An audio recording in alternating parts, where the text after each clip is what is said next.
40 বছরের জলাবদ্ধতায় জীবনের স্বাভাবিক ছন্দ হারিয়েছে ভবদহের মানুষ। জনপদ জুড়ে চলছে নীরব কান্না। জীবন জীবিকা বাধাগ্রস্ত, ফসলি জমি নষ্ট হয়, মাছের ঘেরের চক্রে বন্দী তারা। জলাবদ্ধতার অভিশাপ থেকে মুক্তি চান ভবদহের মানুষ। ভবদহে জলাবদ্ধতা নিয়ে ইমরুল হাসানের 3 পর্বের ধারাবাহিকের আজ প্রথম পর্ব। সাথে ছিলেন যশোরের সাইফুল ইসলাম সজল, ছবি তুলেছেন জামাল হোসেন।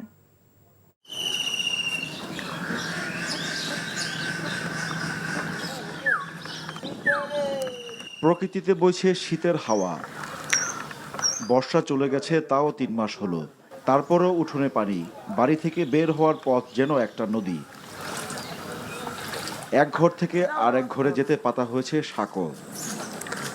ঘরের ভেতরে পানি, মাচা পেতে ব্যবস্থা হয়েছে শোবার জায়গার।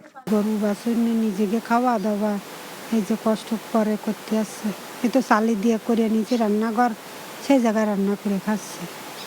চালির পরে রান্না করতে ভেঙে গেছে, যে চলাচলের সমস্যা আছে সব সময়।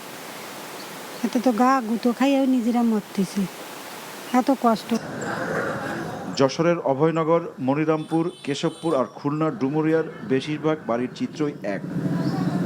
জেগে আছে একমাত্র বড় রাস্তা, কোনো কোনো রাস্তাও তলিয়ে আছে পানির নিচে। যাতায়াতের জন্য ডিঙ্গি নৌকায় ভরসা। এ এলাকায় যত দূর চোখ যায় শুধু পানি আর পানি। ক্ষেতের ফসল, মাছের ঘের সবই কেড়ে নিয়েছে সর্বনাশা পানি। কেড়ে নিয়েছে অনেকের থাকার জায়গাটুকু। পানির কাছে হেরে তাদের ঠাঁই রাস্তার ধারে। রান্না বান্না করার সমস্যা, ছেলেবিলি নিয়ে থাকতে পারছিল না। আর রাস্তার পরে আসিও তো রিক্স, ছেলেবিলি নিয়ে। যেদিন পানি কমবে সেদিন ফেরবো। পানি তো সত্যিছে অল্প অল্প আন, আগে তো যাই বেশি সত্যি আন, একটু কম সত্যিছে। মেঘ দেখলেই এখন ভয় ভবদহের মানুষের। আতঙ্ক দানা বাঁধে মনে। আবারও বৃষ্টি হলে আশ্রয় নেওয়া জায়গাটাও চলে যাবে পানির নিচে।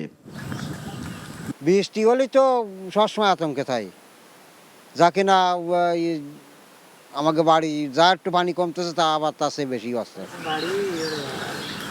গেল কয়েক বছর বৃষ্টি কম হওয়ায় ভবদহের জলাবদ্ধতা খুব একটা প্রকট ছিল না, কিন্তু শেষ 3 মাসের বৃষ্টি দুর্ভোগ বাড়িয়েছে। সমস্যা বগদার সমস্যা, জল ধরে নেয়, সেই এক সমস্যা। বাড়ি ঘরের মধ্যে 4 আঙুল জল, বাস করা তো মুশকিল, নাচে দিয়ে দাঁড়ি করে বসে রয়ে এই এখন ওই 4 দিয়ে পার হয়ে জল দিয়ে চলে আসছে। ভবদহের অভিশাপের শিকার এক সময়ের অনেক সচ্ছল পরিবার। সর্বনাশা পানি গিলে খেয়েছে ফসলি জমি। বাধ্য হয়ে মাছ চাষে ঝুঁকেছে কৃষক। এখন কোনো কৃষি কাজ নেই, এখন মাছের চাষ ছাড়া কোনো কাজ নেই। জমি আছে, জমি তো ফসল আসছে না, জমিতে কি হবে? ফসলাদের নাহলে আমরা কি করে বাঁচবো? তাদের মতো হাজারো মানুষের স্বপ্ন ভবদহের পানিতে নিমজ্জিত। চাষবাস নেই, এলাকায় কোনো কাজ নেই। বাধ্য হয়ে অনেকে অন্যত্র চলে গেছে। তারা টাকা পাঠালে কেবল পরিবারের চুলা জ্বলে। পচা গন্ধ, আবদ্ধ পানি ব্যবহারে বাড়ছে স্বাস্থ্য ঝুঁকি। নানান রোগবালায় আক্রান্ত ভবদহের মানুষ। জলাবদ্ধতায় স্বাভাবিক শিক্ষা কার্যক্রমও ব্যাহত হচ্ছে। কোনো কোনো স্কুলের ঠিকানা তো এখন খোলা জায়গা। 80-র দশকের মাঝামাঝি থেকে জলাবদ্ধ ভবদহ অঞ্চল। এই পানি থেকে কবে মুক্তি মিলবে কিংবা আদৌ মিলবে কিনা তা জানা নেই কারো। জলাবদ্ধতায় বিপর্যস্ত এক জনপদ ভবদহ। জলাবদ্ধতা নিরসনে বছর বছর প্রকল্প হাতে নেওয়া হলেও দুঃখ ঘুচে নেই ভবদহের মানুষের। তাই পানিবন্দী জীবনই তাদের নিয়তি। Imrul Hasan, NTV news, Abhaynagar, Jessore. হত্যা এবং নিপীড়নের জন্য দায়ীদের বিচারের পরই আওয়ামী লীগকে নির্বাচনের জন্য স্বাগত জানানো হবে বলে জানিয়েছেন প্রধান উপদেষ্টা প্রফেসর ডক্টর মোহাম্মদ ইউনূস। মার্কিন সাময়িকী টাইম ম্যাগাজিনকে দেওয়া সাক্ষাৎকারে একথা বলেছেন তিনি। প্রধান উপদেষ্টা বলেন, নির্বাচনে অংশ নেওয়ার জন্য অন্য যে কারো মতোই স্বাধীন আওয়ামী লীগ, তবে তাদেরকে রাজনৈতিকভাবে মোকাবিলা করা হবে। নির্বাচনের জন্য নির্দিষ্ট কোনো তারিখ এখনো নির্ধারণ করেনি সরকার। ক্ষমতাচ্যুত আওয়ামী লীগ যে বিলিয়ন বিলিয়ন ডলার পাচার করেছে তা উদ্ধারে বর্তমান সরকার প্রতিশ্রুতিবদ্ধ। যেসব দেশের সঙ্গে পাচার হওয়া অর্থ উদ্ধারের বিষয়ে আলোচনা হয়েছে তারা সবাই সহায়তার আশ্বাস দিয়েছেন বলেও টাইম ম্যাগাজিনকে জানান ডক্টর ইউনূস।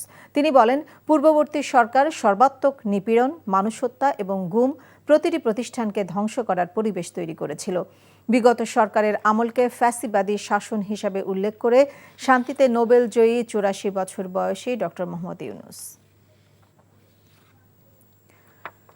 সশস্ত্র বাহিনী দিবসের সংবর্ধনা অনুষ্ঠানের পর আলো এসে পড়ল বিএনপি চেয়ারপারসন ও সাবেক প্রধানমন্ত্রী বেগম খালেদা জিয়ার ওপর। এক যুগ পর বৃহস্পতিবার সেনাকুঞ্জের এই অনুষ্ঠানে যোগ দিলেন তিনি। তার উপস্থিতিতে গর্বের উল্লেখ করে প্রধান উপদেষ্টা ডক্টর মোহাম্মদ ইউনূস বলেছেন, বেগম খালেদা জিয়াকে আসার সুযোগ দিতে পেরে তারা আনন্দিত। ছাত্র জনতার গণ অভ্যুত্থানে দেশ পুনর্গঠনে নতুন সুযোগ তৈরি হয়েছে বলেও মন্তব্য করেছেন ডক্টর ইউনূস। রিপোর্ট করছেন ইমরুল হাসান। সশস্ত্র বাহিনী দিবস উপলক্ষে সেনাকুঞ্জে আয়োজন করা হয় সংবর্ধনা অনুষ্ঠানে আমন্ত্রিত অতিথিদের মধ্যে আকর্ষণের কেন্দ্রবিন্দুতে ছিলেন বিএনপি চেয়ারপারসন ও সাবেক প্রধানমন্ত্রী বেগম খালেদা জিয়া। শারীরিক অসুস্থতা সত্ত্বেও সশস্ত্র বাহিনীর আমন্ত্রণে দীর্ঘ ১২ বছর পর সংবর্ধনা অনুষ্ঠানে আসেন বিএনপি চেয়ারপারসন বেগম খালেদা জিয়া। সংবর্ধনা অনুষ্ঠানে উপস্থিত হয়ে বেগম জিয়ার সাথে কুশল বিনিময় করেন অন্তর্বর্তীকালীন সরকারের প্রধান উপদেষ্টা ডক্টর মোহাম্মদ ইউনূস। এর পরপরই সংবর্ধনা অনুষ্ঠানের আনুষ্ঠানিকতা শুরু হয়। বিএনপি চেয়ারপারসনের উপস্থিতি আনন্দ গর্বের উল্লেখ করে ডক্টর মোহাম্মদ ইউনূস বলেন, বেগম জিয়াকে আনতে পেরে তারা আনন্দিত।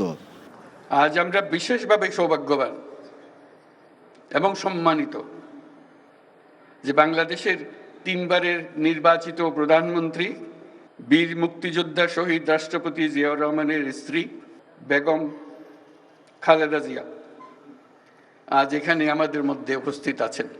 এক যুগ ধরে তিনি এই মহাসম্মেলনীতে অংশগ্রহণ করার সুযোগ পান নাই, আজকে সুযোগ পেয়েছেন। আমরা সবাই আনন্দিত এবং গর্বিত যে আমরা এই সুযোগ দিতে পেরেছি আপনাকে।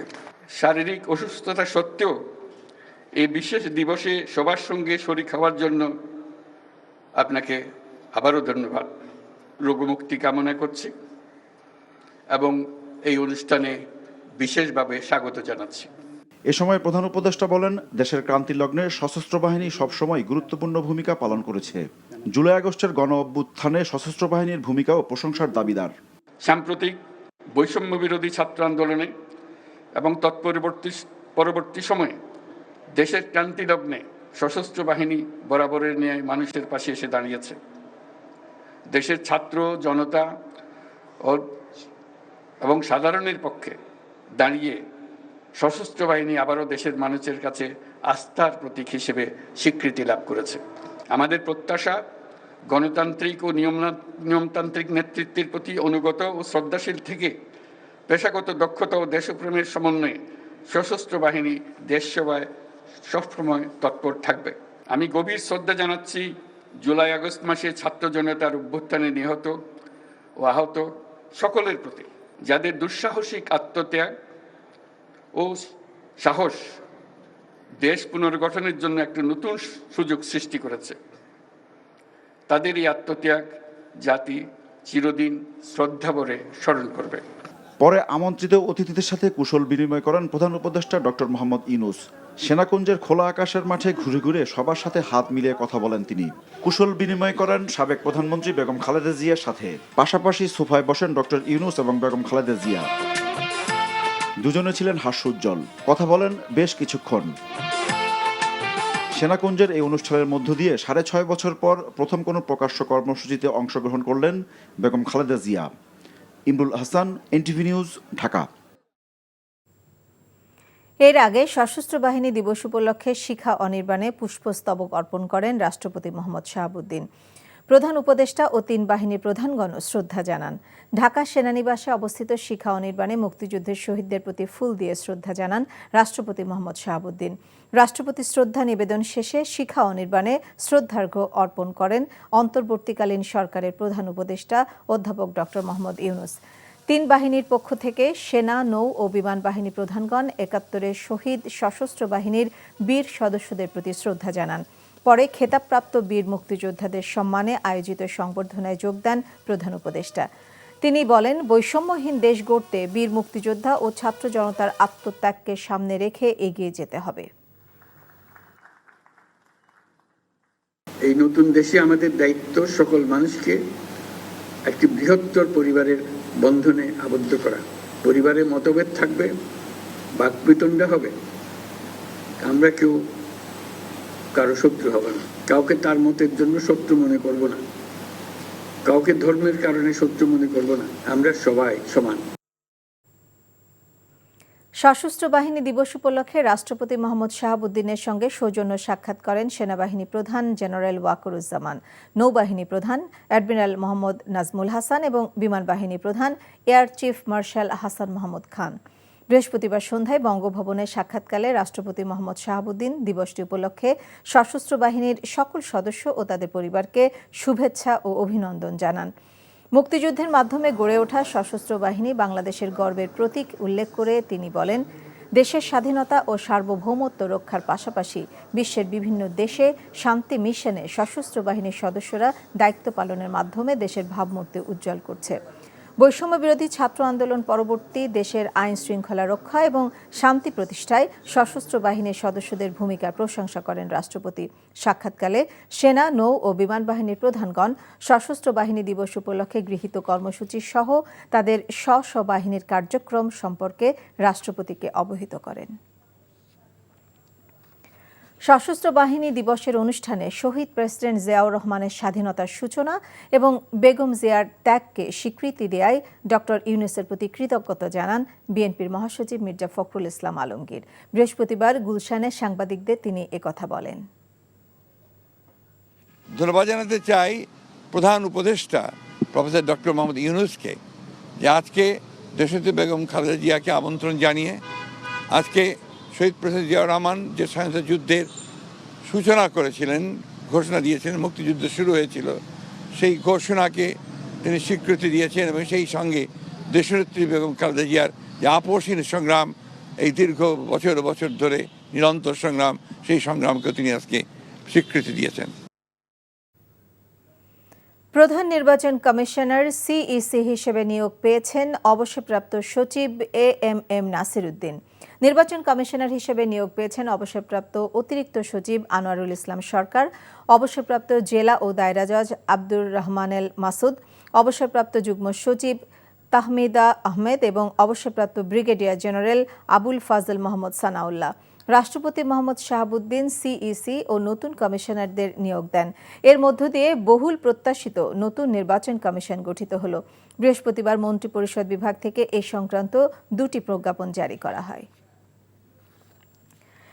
একটি অবাধ, সুষ্ঠু, গ্রহণযোগ্য ও স্বচ্ছ নির্বাচনের মাধ্যমে উদাহরণ তৈরি করতে চান নতুন প্রধান নির্বাচন commissioner AMM Nasir Uddin. Voter তালিকা হালনাগাদ ও বিগত 3টি জাতীয় নির্বাচনের তিক্ত অভিজ্ঞতার পর ভোটারদের ভোট কেন্দ্রে ফেরানোটা একটা নতুন চ্যালেঞ্জ হবে বলে মনে করেন তিনি। সেই সাথে অতি প্রয়োজনীয় সংস্কারের পরই নির্বাচন আয়োজনের পক্ষে মতামত তার। নতুন নির্বাচন কমিশনার নিয়োগের প্রজ্ঞাপন জারির পর বৃহস্পতিবার সাংবাদিকদের সাথে আলাপকালে এসব কথা বলেন এএমএম নাসির উদ্দিন। মইদুল ইসলামের রিপোর্ট। প্রধান নির্বাচন কমিশনার হিসেবে এএমএম নাসির উদ্দিনের নাম উল্লেখ করে প্রজ্ঞাপন জারির পর বিকেলে নিজ বাসভবনে সাংবাদিকদের সাথে কথা বলেন তিনি। এ সময় তার বক্তব্যে উঠে আসে সামনের দিনগুলোর নানা চ্যালেঞ্জের কথা। সবচেয়ে বড় চ্যালেঞ্জ হচ্ছে ভোটারকে নির্বিঘ্নে তার পছন্দের প্রার্থীকে ভোটদান করার যে একটা ব্যবস্থা করা, এটা সবচেয়ে বড় চ্যালেঞ্জ। সেটা আমরা করতে চাই, একটা free, fair and credible election. সেটার জন্য যা যা করা দরকার আমি সর্বোচ্চ শক্তি দিয়ে চেষ্টা করব এবং সবার সংশ্লিষ্ট সবার সহযোগিতা নিয়ে আমি ইনশাল্লাহ কামিয়াব হব, সেই কনফিডেন্স আমার আছে। বিগত আওয়ামী লীগ সরকারের অধীনে পরিচালিত বিতর্কিত 3টি জাতীয় সংসদ নির্বাচনের অভিজ্ঞতার কথা তুলে ধরে নতুন সিইসি বলেন, অতীতের ভুল থেকে শিক্ষা নিয়ে কাজ করবে নতুন কমিশন। মানুষ তো জানে সবাই কি হয়েছে, 14টা জানেন, 153টা আনকন্টেস্টেড হয়ে গেছে। 18টা দেখেন যে সবাই বলেন যে আপনারাই তো বলেন যে রাতে ভোট হয়ে গেছে, তাই না? 24টা কি আপনারাই বলেন কি দামি নির্বাচন, আমি নির্বাচন, এই ধরনের নিত্য নতুন টার্ম বাংলাদেশে আবিষ্কার হয়েছে কিন্তু ভোটকে কেন্দ্র করে। তো এই জিনিস I don't want to make the election system a farce. এটাকে একটা প্রহসন তৈরি করা, এটা আমি ইলেকশন মিনস ইলেকশন প্রপার, সভ্য দেশে যে ইলেকশন হয় আমি ইনশাল্লাহ সেটাই থাকবে আমার টার্গেট। সব বড় বড় দল সবাই কিন্তু বলছে আমরা কিন্তু মানুষের ভোটের অধিকার প্রতিষ্ঠা করতে চাই। এর চাইতে সুযোগ আর কি? তারাই তো বলছে আমরা চাই। আগে তো রাজনৈতিক দলগুলাই গুলমাল করতো। এক দল যিনি ক্ষমতায় আছেন উনি বলতেন যে ভাই আমার ভোট আমি দেবো, তোমার ভোট তুমি যা করো করে এদিকে আর না। কিন্তু এখন তো সেরকম না, এখন তো সবাই তো বলছে যে আমরা সুষ্ঠু নির্বাচন চাই। এর চাইতে বড় অ্যাসেট আর কি? তো তাদেরই তো দাবি, তাদেরই দাবি। সুতরাং আমি তাদেরকে বলবো যে আপনারা যখন চান তাহলে এই করেন। নির্বাচন কেন্দ্রিক অতি প্রয়োজনীয় সংস্কারের পরে নির্বাচনের সময় ঘোষণা করা হবে বলে জানান এএমএম নাসির উদ্দিন। নির্বাচন রিলেটেড রিফর্মস কিছু করতে হবে, সেই রিফর্মসগুলো কি কি আমি গিয়ে বসলে যখন দেখবো, আমি স্টক টেকিং করবো, তখন দেখবো যে না আমাকে এই জিনিসগুলো, ওই জিনিসগুলো করতে কতদিন লাগে। আবার রিফর্মস কমিশন একটা করছে, ইলেকশন কমিশন, রিফর্মস কমিশন কি কি সাজেশন দেয়, তো ওগুলো দেখে ওই যে কদিন লাগে ওটা শেষ না করে আমরা কিন্তু প্রস্তুত হয়ে থাকবো। এটা হবে আমার ফার্স্ট প্রায়োরিটি। ইলেকশনের জন্য যাবতীয় প্রস্তুতি আমরা যত দ্রুত সম্ভব নেব, সাবজেক্ট টু ওই যে রিফর্মস কমিশনের রিপোর্ট পাওয়ার পরে, বা আমরা যেখানে যেখানে হাত দেওয়ার দরকার এগুলো করার পরে সেটা করবো। স্বচ্ছ ও নিরপেক্ষভাবে দায়িত্ব পালন করার নিশ্চয়তা দিয়ে এই বিষয়ে সব রাজনৈতিক দলগুলোর সহযোগিতা চান নতুন প্রধান নির্বাচন কমিশনার। মইদুল ইসলাম, এনটিভি নিউজ, ঢাকা। ব্যাটারি চালিত রিকশা বন্ধের প্রতিবাদে রাজধানীর মহাখালী, বছিলা সহ বেশ কিছু এলাকায় অটোরিকশা চালকদের বিক্ষোভ ও অবরোধ বৃহস্পতিবার রাজধানী জুড়ে তীব্র যানজটের সৃষ্টি হয়। আন্দোলনকারীরা গাড়িতে ভাঙচুর চালায়, ইটপাটকেল নিক্ষেপ করে। রেল লাইন অবরোধ করায় বন্ধ হয়ে যায় ঢাকার সাথে সব জেলার ট্রেন চলাচল। 6 ঘন্টা পর মহাখালীতে যান চলাচল স্বাভাবিক হয়। নাহিদ প্রিন্সের রিপোর্ট। মহাখালী এলাকায় সড়কে যানবাহন চলাচল বন্ধ করতে এভাবেই ইটপাটকেল নিক্ষেপ করে আন্দোলনকারীরা। ব্যাটারি চালিত রিকশা বন্ধের প্রতিবাদে অটোরিকশা চালকদের অবরোধে এই উত্তেজনার সূত্রপাত। মহাখালী রেল লাইনে অটোরিকশা রেখে ট্রেন চলাচলে অবরোধ সৃষ্টি করে কয়েক হাজার অটোরিকশা চালক। এতে বন্ধ হয়ে যায় সব ধরনের ট্রেন চলাচল। বিক্ষোভকারীরা মহাখালী হয়ে উত্তরা বনানী সড়ক বন্ধ করে দিলে শাহবাগ থেকে উত্তরার সড়কে বিঘ্নিত হয় যান চলাচল। বিক্ষোভকারীরা বলছে, ব্যাটারি চালিত রিকশা বন্ধের প্রতিবাদে তাদের আন্দোলন। মহল্লাতেই মারবো খ্যাপ, কিন্তু আমরা মেন রোডে উঠবো না, মেন রোডে ক্রসিং পার হইতে দিতে হবে। তাছাড়া আমার কোনো দাবি নেই, আমরা গরিব মানুষ, আমরা পেটে ভাত চাই। আমি 1,20,000 টাকা দিয়ে কিস্তিতে গাড়ি নিছি, সেই গাড়িগুলো একটু বন্ধ করে দিবে। তুই যে বন্ধ করে দেয়, আমার সংসারে কিন্তু হাল ধরার মতো কেউ নাই। আমার একটা আছে, আমি ঋণ করে কিনছি কিস্তির টাকা তুলা, এখন হঠাৎ করে যদি রিক্সা বন্ধ করে দেয় আমার অবস্থা কি হবে? কিস্তির টাকা কই দেবো? সংসার চালাবো কই থেকে? এদিকে আগারগাঁও, মোহাম্মদপুর ও বছিলা এলাকায়ও বিক্ষোভ করে অটোরিকশা চালকরা। এ সময় তীব্র যানজটের সৃষ্টি হয় পুরো মিরপুর ও মোহাম্মদপুর সড়কে। তবে শেওড়াপাড়া এলাকায় আইন শৃঙ্খলা বাহিনীর হস্তক্ষেপে 2 ঘন্টা পর যান চলাচল স্বাভাবিক হয়। এদিকে ঢাকার সাথে দেশের সব জেলার ট্রেন চলাচল বন্ধ থাকায় কমলাপুর রেল স্টেশনে আটকা পড়ে হাজার হাজার ট্রেন যাত্রী। তাদের জানা নেই তারা আদৌ গন্তব্যে যেতে পারবেন কিনা। ওই অটোরিকশাদের আন্দোলনের কারণে সাময়িকভাবে ট্রেন চলাচল বন্ধ আছে। রেলওয়েরা বলতেছে যে রাস্তা নিরাপদ হলে তারপর আমাদেরকে ঘোষণা দিবে, আমরা অপেক্ষা করার জন্য। গন্ডগোল থামলে তারপরে ছাড়বে। আমি তো আসছি সকালে ভাই, আজকে এবার ব্যাক করতে চাইছিলাম, আমি জরুরি অবস্থায় একটা কাজে যাচ্ছি ভাই। তবে ট্রেন কর্তৃপক্ষ বলছে নিরাপত্তার স্বার্থে ট্রেন চলাচল বন্ধ রাখা হয়েছে।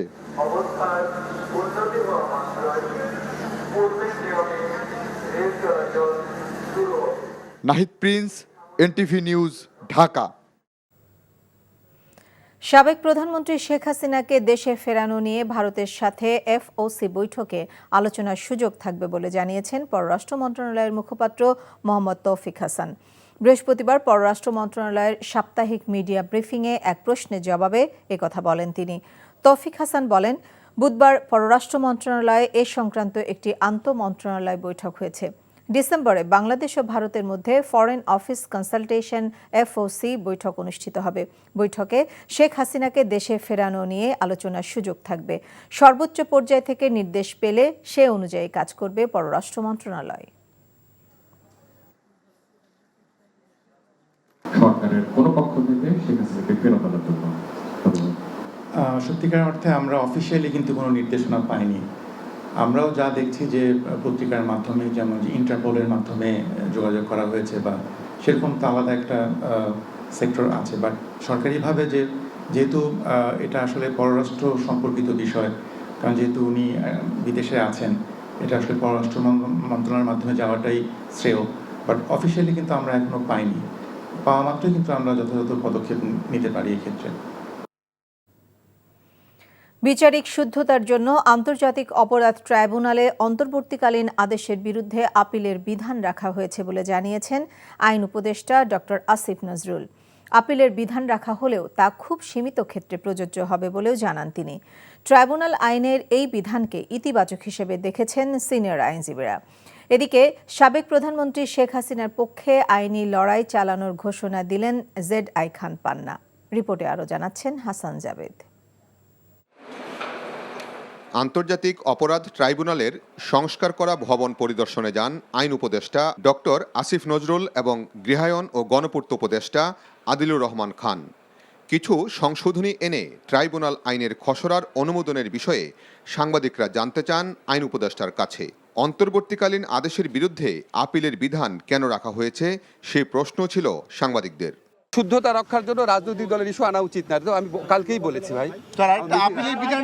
আপিলের অনুমতি রাখা হয়েছে অন্তর্বর্তীকালীন আদেশের বিরুদ্ধে, এটা বিচার বিলম্বিত করা শামিল কিনা অনেকেই মনে করছেন এটা কোনো চক্রান্ত, মানে জুলাই আগস্টের বিপ্লবের সাথে এটা বিচারের শুদ্ধতার জন্য করা হয়েছে এবং খুব সীমাবদ্ধ ক্ষেত্রে।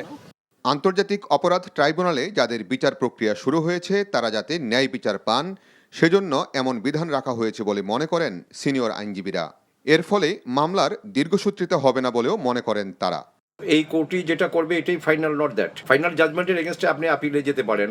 তো কাজে এখন ইন্টারিম অর্ডারের এগেনস্টেও আপিলের বা রিভিশনের দ্যাট ইজ আপনার এর নেক্সট আমাদের যেই কোর্ট সেখানে যাওয়ার যদি সুযোগ থাকে, এটা নিঃসন্দেহে আমি মনে করি যে ন্যায় বিচারের জন্য সহায়ক হবে। আগে ছিল না বলেই যে ন্যায় বিচার হয়ে গেছে, আর এখন দিয়েছে বলেই যে অবিচার হবে এটা বলা যাবে না। বরঞ্চ আমি মনে করি যে এটা থাকাটা উচিত, বাঞ্ছনীয়, এটা আগে থেকেই থাকা উচিত ছিল।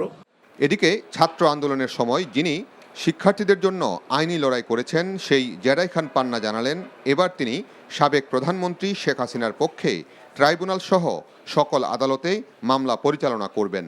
যদি সুযোগ হয় তাহলে শেখ হাসিনার পক্ষেই লড়াই করব ট্রাইব্যুনাল কেন, সব মামলাতেই না। অবস্থান আমি পরিবর্তন করি না। তো আমি আবারও বলি আমি আছি নিপীড়িতর পক্ষে।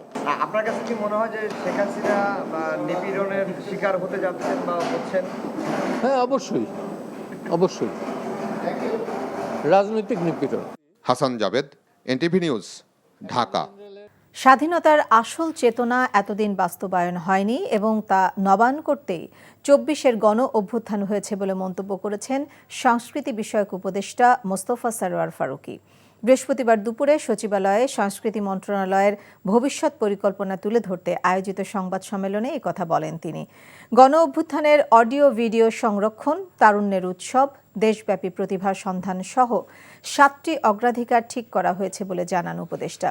আগে সংস্কৃতি চর্চা থেকে ইসলামকে বাদ দেওয়া হয়েছিল উল্লেখ করে ফারুকী বলেন, এখন দেশের সংস্কৃতি চর্চার মূলে থাকবে সব ধর্ম, বর্ণ ও ভাষা। নজরুলের গান নিয়ে জনপ্রিয় শিল্পীদের মাধ্যমে অ্যালবাম তৈরি করা হবে বলেও জানান তিনি। মুক্তিযুদ্ধের চেতনা রিনিউড হয়েছে 24-এর অভ্যুত্থানে। মুক্তিযুদ্ধের চেতনা বলে বলে শব্দটা শেষ করে ফেলা হয়েছে। স্বাধীনতার আসল চেতনাটা কি ছিল? স্বাধীনতার আসল চেতনা ছিল যে আমি আমার দেশ আমার মতো গড়ব এবং দেশটার মালিক সবাই হবে, রাইট? দুঃখজনকভাবে হলো সত্য যে এটা ঘটে নাই বলেই 24টা অবশ্যম্ভাবী হয়ে উঠেছে। সারা বাংলাদেশ এই আন্দোলনের সময় মানে কয়েকজন ফ্যাসিস্টের সহযোগী ছাড়া সবাই পার্টিসিপেট করেছে এবং সবাই একই সঙ্গে আশঙ্কায় ছিল কে কখন মারা যায়। আমার মনে হয় মত প্রকাশের স্বাধীনতা মানে হচ্ছে ওইটা, ইউ ক্যান ক্রিটিসাইজ এনিওয়ান, কিন্তু যে খুনি তার বিচারকে আপনি যদি বিঘ্ন ঘটানোর জন্য কিছু বলতে চান, এটাকে মত প্রকাশের স্বাধীনতা বলবো কিনা আমি জানি না। 21শে আগস্ট গ্রেনেড হামলা মামলার ডেথ রেফারেন্স ও আপিলের শুনানি শেষ হয়েছে। রায় ঘোষণা করা হবে যে কোনো দিন। বৃহস্পতিবার বিচারপতি A.K.M. আসাদুজ্জামান ও বিচারপতি সৈয়দ এনায়েত হোসেনের দ্বৈত বেঞ্চে শুনানি শেষ হলে রায়ের জন্য তা অপেক্ষমান রাখে আদালত। গত 31 অক্টোবর এই মামলায় নতুন করে আপিল ও ডেথ রেফারেন্সে শুনানি শুরু হয়।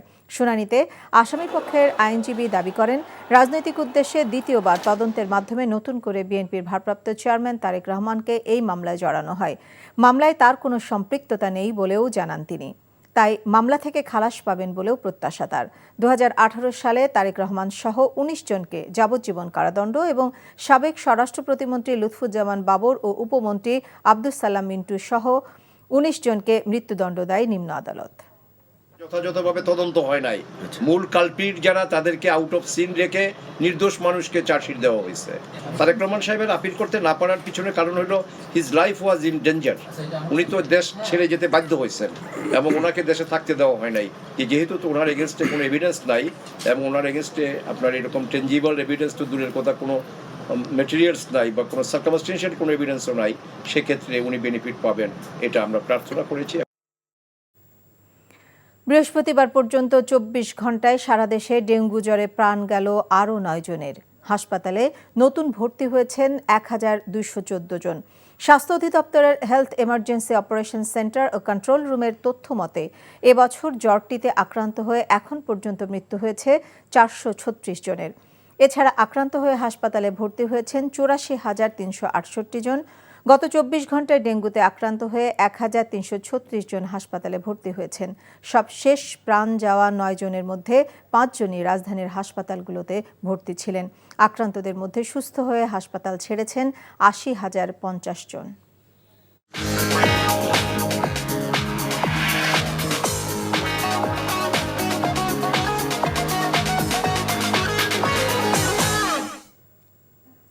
নগদ নিবেদিত অর্থনীতির খবর। রমজানে নিত্য প্রয়োজনীয় পণ্যের সরবরাহে কোনো কৃত্রিম সংকট তৈরি করতে দেওয়া হবে না উল্লেখ করে বাণিজ্য উপদেষ্টা শেখ বশির উদ্দিন বলেছেন, বাজারে পুরোপুরি স্বস্তি না ফেরা পর্যন্ত সরকারের কঠোর অবস্থান অব্যাহত থাকবে। বৃহস্পতিবার চট্টগ্রাম সার্কিট হাউসে বাজার পরিস্থিতি, টিসিবির পণ্য বিতরণের সার্বিক কার্যক্রম ও দ্রব্যমূল্য বিষয়ে মতবিনিময় সভা শেষে তিনি এসব কথা বলেন। ইতোমধ্যে রমজানের বিভিন্ন পণ্যের আমদানি শুল্ক কমানো হয়েছে উল্লেখ করে বাজারে স্বস্তি আসবে বলে জানান বাণিজ্য উপদেষ্টা। যতদিন পর্যন্ত বাজারে একটা স্বস্তিজনক অবস্থা পরিপূর্ণভাবে না চলে আসে, আন্তর্জাতিক বাজারের পরিস্থিতিকে মেনে নিয়ে আমরা এটাকে সহনশীল করার জন্য আপনারা জানেন যে সামগ্রিকভাবে জাতীয় রাজস্ব বোর্ডের সহায়তায় আমরা বিভিন্ন পণ্যের শুল্ক কর হ্রাস করেছি। বৈষম্য বিরোধী ছাত্র জনতার গণ অভ্যুত্থানে আশুলিয়ায় জীবিত স্বামীকে মৃত দেখিয়ে মিথ্যা হত্যা মামলা দায়েরের অভিযোগে কুলসুম বেগম নামে এক নারীকে গ্রেফতার করেছে পুলিশ। বৃহস্পতিবার দিবাগত রাতে কক্সবাজার থেকে তাকে গ্রেফতার করা হয়। এছাড়াও মিথ্যা মামলা করতে প্ররোচনা দেওয়ার অভিযোগে আরও 2 জনকে আটক করা হয়েছে। পুলিশ জানায় 13 নভেম্বর আল আমিন সিলেটের দক্ষিণ সুরমা থানায় গিয়ে দাবি করেন তিনিই কুলসুমের স্বামী। পরে আল আমিনকে সিলেট থেকে উদ্ধার করে ঢাকার মুখ্য মহানগর হাকিম আদালতে পাঠানো হয়।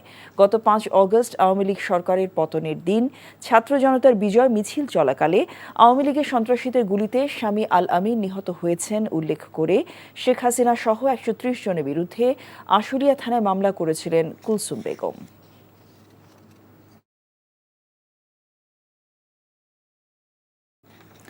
টানা 6 দিন আন্দোলনের পর বৃহস্পতিবার বকেয়া বেতন পেলেন গাজীপুরে বেক্সিমকো ইন্ডাস্ট্রিয়াল পার্কের শ্রমিকেরা।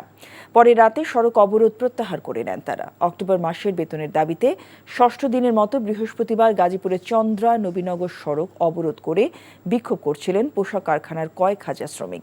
বৃহস্পতিবারও সকাল থেকে শ্রমিকরা গাজীপুর মহানগরী চক্রবর্তী এলাকায় অবস্থান নেন। গাজীপুর শিল্পাঞ্চলের অতিরিক্ত পুলিশ সুপার খলিলুর রহমান জানান, গাজীপুরের সারাবো এলাকার বেক্সিমকো ইন্ডাস্ট্রিয়াল পার্কের প্রায় 40,000 শ্রমিকের অক্টোবরে বেতন বকেয়া ছিল। বৃহস্পতিবার সন্ধ্যায় শ্রমিকদের মুঠোফোনে বেতনের টাকা পাঠায় কর্তৃপক্ষ। এর আগে জিরানি এলাকার হামিম গ্রুপের দ্যাটস ইট নিট লিমিটেড পোশাক কারখানার শ্রমিকদের দাবি মেনে নেয় তারাও গতকাল দুপুরের পর সড়ক ছেড়ে দেন। নতুন নির্বাচন কমিশনের শপথ হবে রোববার বেলা 1:30টায়। সুপ্রিম কোর্টে নতুন প্রধান নির্বাচন কমিশনার AMM নাসির উদ্দিন সহ 4 কমিশনারকে শপথ পাঠ করাবেন প্রধান বিচারপতি সৈয়দ রাফাত আহমেদ। আওয়ামী লীগ সরকার পতনের 1 মাস পর গত 5 সেপ্টেম্বর হাবিবুল আউয়ালের নেতৃত্বে নির্বাচন কমিশন পদত্যাগ করে। এর 2.5 মাস পর বৃহস্পতিবার অবসরপ্রাপ্ত সচিব এএমএম নাসির উদ্দিনের নেতৃত্বে 5 সদস্যের নতুন নির্বাচন কমিশন গঠন করা হলো। নতুন কমিশনের নির্বাচন কমিশনার হিসেবে থাকছেন সাবেক অতিরিক্ত সচিব আনোয়ারুল ইসলাম সরকার, সাবেক জেলা ও দায়রা জজ আব্দুর রহমান মাসুদ, সাবেক যুগ্ম সচিব বেগম তাহমিদা আহমেদ এবং অবসরপ্রাপ্ত ব্রিগেডিয়ার জেনারেল আবুল ফজল মোহাম্মদ সানাউল্লাহ।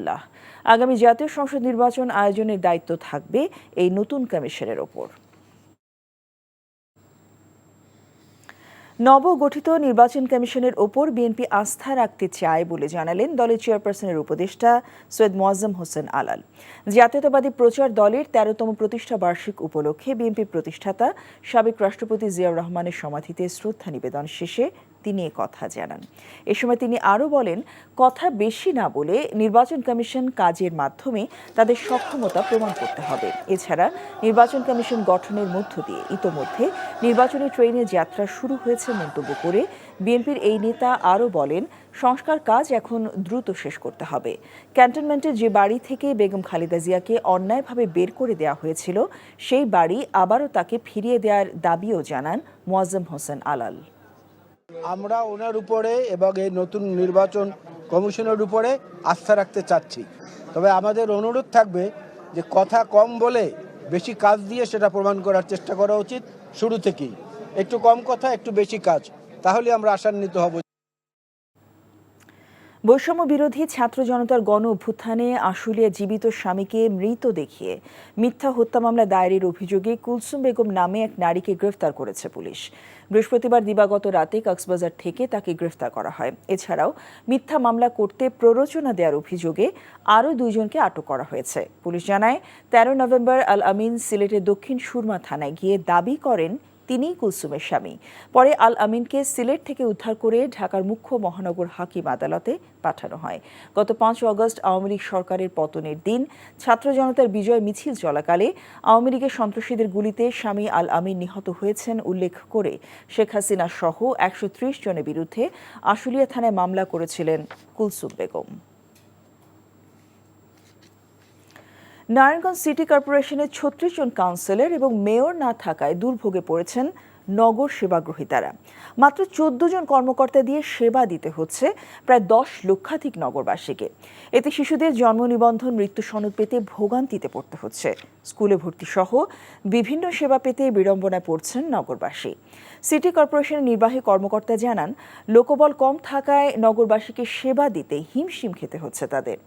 তারেক স্বপনের ক্যামেরায় নারায়ণগঞ্জ প্রতিনিধি বিল্লাল হোসেন রবিনের পাঠানো রিপোর্ট। নারায়ণগঞ্জ সিটি কর্পোরেশনের চিত্র এটি। স্বৈরাচার শেখ হাসিনা সরকারের পতনের পর থেকে বেশিরভাগ ওয়ার্ড কাউন্সিলর আত্মগোপনে চলে যায়, আর মেয়র সহ বাকিদের দায়িত্ব থেকে সরিয়ে দেওয়া হয়। 27টি ওয়ার্ডে নগর সেবা দিতে 14 জন কর্মকর্তাকে দায়িত্ব দেওয়া হয়েছে। এরপর থেকে অনেকটা ঝিমিয়ে পড়েছে নগর সেবা। নগরীর অলিগলিতে জমে আছে ময়লার স্তূপ, ড্রেনগুলো পরিষ্কার না হওয়ায় বেড়েছে মশার উপদ্রব। এতে বাড়ছে ডেঙ্গু রোগীর সংখ্যা। কাউন্সিলর না থাকায় শিশুদের জন্মসনদ নিয়ে ভোগান্তিতে নগরবাসী। সিটি কর্পোরেশনের মোট জনসংখ্যা প্রায় 10 লাখের মতো। জন্ম নিবন্ধন জরুরি দরকার, এই জন্য জন্ম নিবন্ধন ক্ষমতা নাই, তো জন্ম নিবন্ধনের জন্য আসলাম, ওনারা করতে পারবো না। এলাকার বিভিন্ন মানুষজন ডেঙ্গু জ্বর আক্রান্ত রয়েছে, কোনো প্রকার ঔষধ ছিটানোর কোনো ব্যবস্থা নাই সিটি কর্পোরেশন থেকে। সরকার যাওয়ার পতন হওয়ার পর থেকে চুরি, ছিনতাই এগুলা অনেক বাইরে গেছে, তো এটার জন্য আমরা অনেক বিপদে আছি। জন্ম নিবন্ধন সনদ, মৃত্যু নিবন্ধন সনদ আগে কাউন্সিলরদের কাছে ছিল, যখন ছিল কাউন্সিলরদের কাছে জনগণ আসলে পেয়ে যেত সাথে সাথে, আমাদের টাইম ওয়েস্ট হতো না। পরিবর্তিত পরিস্থিতিতে কিছুটা সমস্যা হচ্ছে স্বীকার করে সিটি কর্পোরেশনের এই কর্মকর্তা জানান, দ্রুত সমস্যার সমাধান হয়ে যাবে। আমাদেরকেও নতুন একটা অভিজ্ঞতার সম্মুখীন হতে হয়েছে, কারণ আমাদের অফিসাররা এই কাজগুলো আগে করেন নাই, এইগুলা জনপ্রতিনিধিগণ করছেন। তবে এটা ঠিক, জনগণের কিছুটা ভোগান্তি হচ্ছে। দেশের 12টি সিটি কর্পোরেশন ও 223টি পৌরসভার সাধারণ কাউন্সিলর ও সংরক্ষিত নারী কাউন্সিলরদের অপসারণ করে 2টি প্রজ্ঞাপন জারি করে স্থানীয় সরকার বিভাগ। NTV news desk. বাজারে শীতের সবজি সরবরাহ বাড়ায় কিছুটা কমছে সবজির দাম, তবে আলুর দাম এখনও চড়া। রাজধানী বাজার দরের খবর জানবো আমাদের স্টাফ করেসপন্ডেন্ট আরাফাত ইসলামের কাছ থেকে। তিনি আছেন পলাশী কাঁচা বাজারে। আরাফাত, বাজারে নিত্যপণ্যের দামের কি অবস্থা দেখছেন?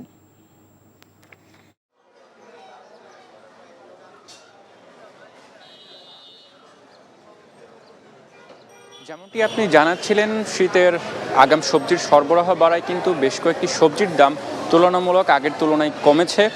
অপরদিকে যদি জানিয়ে রাখি স্বস্তির খবর, সেটি হচ্ছে গিয়ে পেঁয়াজের যে ঊর্ধ্বগতি আমরা দেখছিলাম বিগত কয়েক সপ্তাহ ধরে, গত সপ্তাহের চেয়ে মানভেদে পেঁয়াজের দামের ক্ষেত্রে 20 টাকা পর্যন্ত কমেছে। দেশি পেঁয়াজ যেটি 150 টাকা কেজিতে বিক্রি হয়েছে, সেটি এ সপ্তাহে আমরা দেখতে পাচ্ছি 130 টাকা কেজিতে বিক্রি হচ্ছে। অপরদিকে যেটি ভারতীয় বা আমদানিকৃত যে পেঁয়াজ, সেটি 110 টাকা কেজিতে বিক্রি হচ্ছে।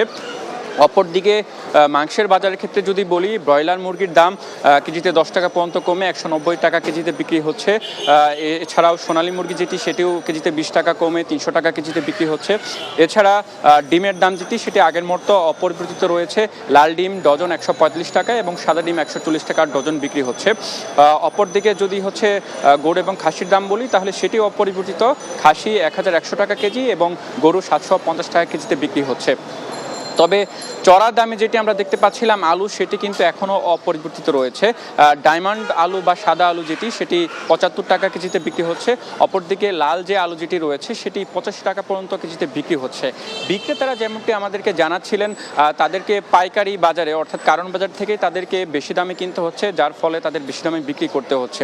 এবং আরেকটি দাম বৃদ্ধির কারণ হিসেবে তারা যেমনটি বলছিলেন, যেহেতু এখন আলুর যে মৌসুম সেটি শেষের দিকে, অর্থাৎ নতুন আলু বাজারে না আসা পর্যন্ত দাম কমার তেমন কোনো সম্ভাবনা তারা দেখছেন না। এছাড়াও এর হিমাগারে যে সকল আলু সংরক্ষণ করে রাখা হয়েছে, হিমাগারের গেট থেকেই কিন্তু বেশি দামে তাদেরকে আলু কিনতে হচ্ছে, যার প্রভাব কিন্তু খুচরা পর্যায়ে এসে পড়ছে। অপরদিকে যদি আপনাকে হচ্ছে মাছের বাজারের ক্ষেত্রে বলি, তাহলে মাছের বাজারের ক্ষেত্রে আমরা দাম দেখতে পাচ্ছি স্থিতিশীল। জাতীয় মাছ ইলিশ যেটি বেশ কিছুদিন ইলিশ সংরক্ষণের কারণে সরবরাহ বন্ধ ছিল, তবে এখন আমরা বাজারে কিন্তু ইলিশের পর্যাপ্ত সরবরাহ দেখতে পাচ্ছি না, যার ফলে কিন্তু ইলিশ মাছের দাম তেমন একটা কমেনি। এছাড়া অন্যান্য যে ধরনের মাছ রয়েছে ছোট বড়, সব মাছ আগের দামে বিক্রি হচ্ছে। সব মিলে এখন পর্যন্ত এই ছিল আমার কাছে সাপ্তাহিক ছুটির দিনের বাজার দরের সর্বশেষ আপডেট। জানছিলাম রাজধানীর বাজার দরের সবশেষ খবর। নবগঠিত নির্বাচন কমিশনের উপর বিএনপি আস্থা রাখতে চায় বলে জানালেন দলের চেয়ারপারসনের উপদেষ্টা সৈয়দ মোয়াজ্জেম হোসেন আলাল। জাতীয়তাবাদী প্রচার দলের 13তম প্রতিষ্ঠা বার্ষিক উপলক্ষে বিএনপির প্রতিষ্ঠাতা সাবেক রাষ্ট্রপতি জিয়াউর রহমানের সমাধিতে শ্রদ্ধা নিবেদন শেষে তিনি এই কথা জানান। এ সময় তিনি আরও বলেন, কথা বেশি না বলে নির্বাচন কমিশন কাজের মাধ্যমে তাদের সক্ষমতা প্রমাণ করতে হবে। এছাড়া নির্বাচন কমিশন গঠনের মধ্য দিয়ে ইতিমধ্যেই নির্বাচনী ট্রেনের যাত্রা শুরু হয়েছে মন্তব্য করে বিএনপির এই নেতা আরও বলেন, সংস্কার কাজ এখন দ্রুত শেষ করতে হবে। ক্যান্টনমেন্টের যে বাড়ি থেকে বেগম খালেদা জিয়াকে অন্যায়ভাবে বের করে দেওয়া হয়েছিল, সেই বাড়ি আবার তাকে ফিরিয়ে দেওয়ার দাবিও জানান মোয়াজ্জেম হোসেন আলাল।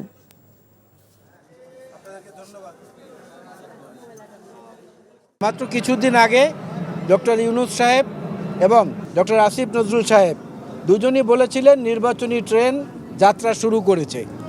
তো সেইটার একটা পদক্ষেপ আমরা কালকে দেখলাম যে হ্যাঁ, প্রধান নির্বাচন কমিশনার সহ আরও 4 জনকে ইতিমধ্যে নিয়োগ দেওয়া হয়েছে।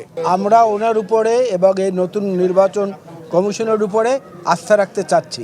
তবে আমাদের অনুরোধ থাকবে যে কথা কম বলে বেশি কাজ দিয়ে সেটা প্রমাণ করার চেষ্টা করা উচিত শুরু থেকেই। একটু কম কথা, একটু বেশি কাজ, তাহলে আমরা আশান্বিত হব যে না, যেটুকু বলেছেন এটুকু বাস্তবে আসলে দেখা যাবে। ফ্যাসিবাদ বিদায় নিলেও তার অনুসারীরা এখনও শেষ হয়ে যায়নি জানিয়ে তাদের উপড়ে ফেলার আহ্বান জানিয়েছেন গৃহায়ন ও গণপূর্ত উপদেষ্টা আদিলুর রহমান খান। সকালে ঢাকা বিশ্ববিদ্যালয় টিএসসি আয়তনে ঢাকা বিশ্ববিদ্যালয় ডিবেটিং সোসাইটি ও বেসরকারি উন্নয়ন সংস্থা অ্যাকশন এইড আয়োজিত আন্তঃবিশ্ববিদ্যালয় বিতর্ক প্রতিযোগিতার উদ্বোধন অনুষ্ঠানে এসব কথা বলেন তিনি। উপদেষ্টা আরও বলেন, ফ্যাসিবাদ বারবার ফিরে আসবে, তাদেরকে প্রতিহত করতে হবে। এছাড়া হতাশ না হয়ে লক্ষ্যে স্থির থাকতে শিক্ষার্থীদের ঐক্যবদ্ধ থাকার আহ্বান জানান উপদেষ্টা।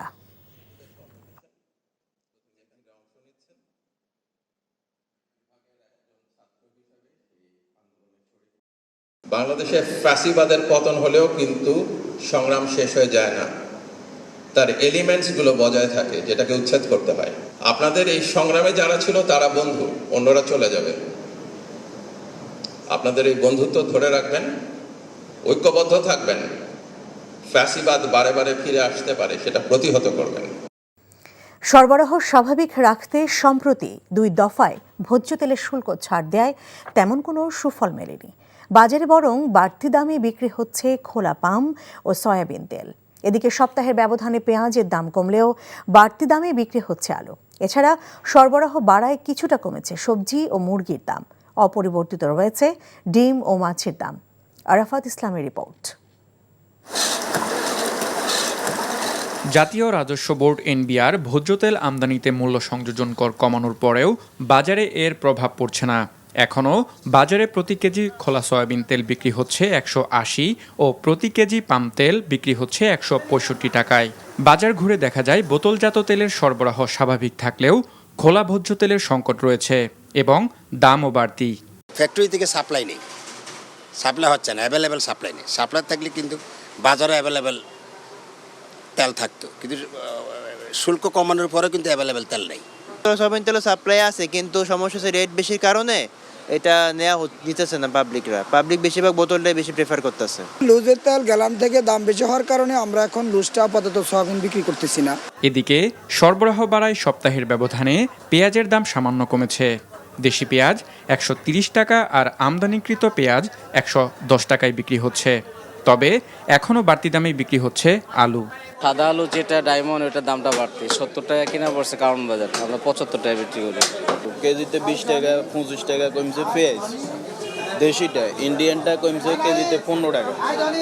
শীতের সবজির সরবরাহ বাড়ায় কিছুটা কমতির দিকে দাম, আর কাঁচামরিচ মানভেদে 130 থেকে 150 টাকা পর্যন্ত বিক্রি হচ্ছে। গেল সপ্তাহের চেয়ে ব্রয়লার মুরগি কেজিতে 10 টাকা ও সোনালী মুরগির দাম 20 টাকা কমেছে। নতুন করে দাম না বাড়ায় লাল ডিম 145 টাকা ও সাদা ডিম 140 টাকা ডজন বিক্রি হচ্ছে। এছাড়া গরু ও খাসির মাংসের দাম অপরিবর্তিত রয়েছে। ব্রয়লার মুরগি 190 আর সোনালী 300 আর দেশি মুরগি 550। নিত্যপণ্যের বাজারে কিছুটা স্বস্তি ফিরলেও সরকারের প্রতি নিয়মিত বাজার মনিটরিং করার তাগিদ ভোক্তাদের। বাজারটা মনিটরিং করা উচিত, কারণ এখানে মাঝখানে যে সিন্ডিকেট আছে এই বিষয়টা একটু লক্ষ্য করা উচিত। খুবই হিমশিম খেতে হচ্ছে, কারণ সব কিছুর দামই অনেক বেশি আর বাজার মূল্য কোনোভাবে কমছে না, সব জায়গায় সেম। আসলে ছোট বড় সব ধরনের মাছের দাম অপরিবর্তিত রয়েছে। এছাড়া নতুন করে দাম না বাড়লেও বাড়তি দামেই চাল কিনতে হচ্ছে ক্রেতাদের। Arafat Islam, NTV news, Dhaka. Narayanganj city কর্পোরেশনের 34 জন কাউন্সিলর ও মেয়র না থাকায় দুর্ভোগে পড়ছেন নগর সেবাগ্রহীতারা। মাত্র 14 জন কর্মকর্তা দিয়ে সেবা দিতে হচ্ছে প্রায় 10 লক্ষাধিক নগরবাসীকে। এতে শিশুদের জন্ম নিবন্ধন, মৃত্যু সনদ পেতে ভোগান্তিতে পড়তে হচ্ছে। স্কুলে ভর্তি সহ বিভিন্ন সেবা পেতে বিড়ম্বনায় পড়ছেন নগরবাসী। সিটি কর্পোরেশনের নির্বাহী কর্মকর্তা জানান, লোকবল কম থাকায় নগরবাসীকে সেবা দিতে হিমশিম খেতে হচ্ছে তাদের। তারেক স্বপনের ক্যামেরায় নারায়ণগঞ্জ প্রতিনিধি বিল্লাল হোসেন রবিনের পাঠানো রিপোর্টে দেখুন বিস্তারিত। নারায়ণগঞ্জ সিটি কর্পোরেশনের চিত্র এটি। স্বৈরাচার শেখ হাসিনা সরকারের পতনের পর থেকে বেশিরভাগ ওয়ার্ড কাউন্সিলর আত্মগোপনে চলে যায়, আর মেয়র সহ বাকিদের দায়িত্ব থেকে সরিয়ে দেওয়া হয়।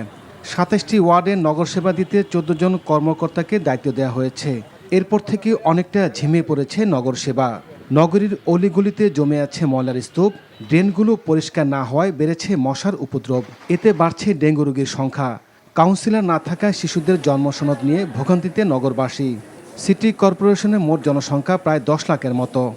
জন্ম নিবন্ধন জরুরি দরকার, এই জন্য জন্ম নিবন্ধন ক্ষমতা নাই, তো জন্ম নিবন্ধনের জন্য আসলাম, ওনারা করতে পারবো না। এলাকার বিভিন্ন মানুষজন ডেঙ্গু জ্বর আক্রান্ত রয়েছে, কোনো প্রকার ঔষধ ছিটানোর কোনো ব্যবস্থা নাই সিটি কর্পোরেশন থেকে। সরকার যাওয়ার পতন হওয়ার পর থেকে চুরি, ছিনতাই এগুলা অনেক বাইরে গেছে, তো এটার জন্য আমরা অনেক বিপদে আছি। জন্ম নিবন্ধন সনদ, মৃত্যু নিবন্ধন সনদ আগে কাউন্সিলরদের কাছে ছিল, যখন ছিল কাউন্সিলরদের কাছে, জনগণ আসলে পেয়ে যেত সাথে সাথে, আমাদের টাইম ওয়েস্ট হতো না। যারা সিটি কর্পোরেশনের এই অফিসাররা এই কাউন্সিলরের দায়িত্ব গ্রহণ করেছে, তারা কিভাবে চিনবে যে এই এলাকার মানুষের এই জনদুর্ভোগ কিভাবে কমাবে? পরিবর্তিত পরিস্থিতিতে কিছুটা সমস্যা হচ্ছে স্বীকার করে সিটি কর্পোরেশনের এই কর্মকর্তা জানান, দ্রুত সমস্যার সমাধান হয়ে যাবে। আমাদেরকেও নতুন একটা অভিজ্ঞতার সম্মুখীন হতে হয়েছে, কারণ আমাদের অফিসাররা এই কাজগুলো আগে করেন নাই। এইগুলা জনপ্রতিনিধিগণ করছেন, তবে এটা ঠিক জনগণের কিছুটা ভোগান্তি হচ্ছে। দেশের 12টি সিটি কর্পোরেশন ও 223টি পৌরসভার সাধারণ কাউন্সিলর ও সংরক্ষিত নারী কাউন্সিলরদের অপসারণ করে 2টি প্রজ্ঞাপন জারি করে স্থানীয় সরকার বিভাগ। NTV news desk. 40 বছরের জলাবদ্ধতায় জীবনের স্বাভাবিক ছন্দ হারিয়েছে ভবদহের মানুষ। জনপদ জুড়ে চলছে নীরব কান্না, বিঘ্নিত হচ্ছে জীবন জীবিকা। ফসলি জমি নষ্ট হওয়ায় মাছের ঘেরের চক্রে বন্দী তারা। জলাবদ্ধতার অভিশাপ থেকে মুক্তি চান ভবদহের অধিবাসীরা। ভবদহের জলাবদ্ধতা নিয়ে ইমরুল আহসানের 3 পর্বে ধারাবাহিকের আজ প্রথম পর্ব। সাথে ছিলেন যশোরের সাইফুল ইসলাম সজর, ছবি তুলেছেন জামাল হোসেন।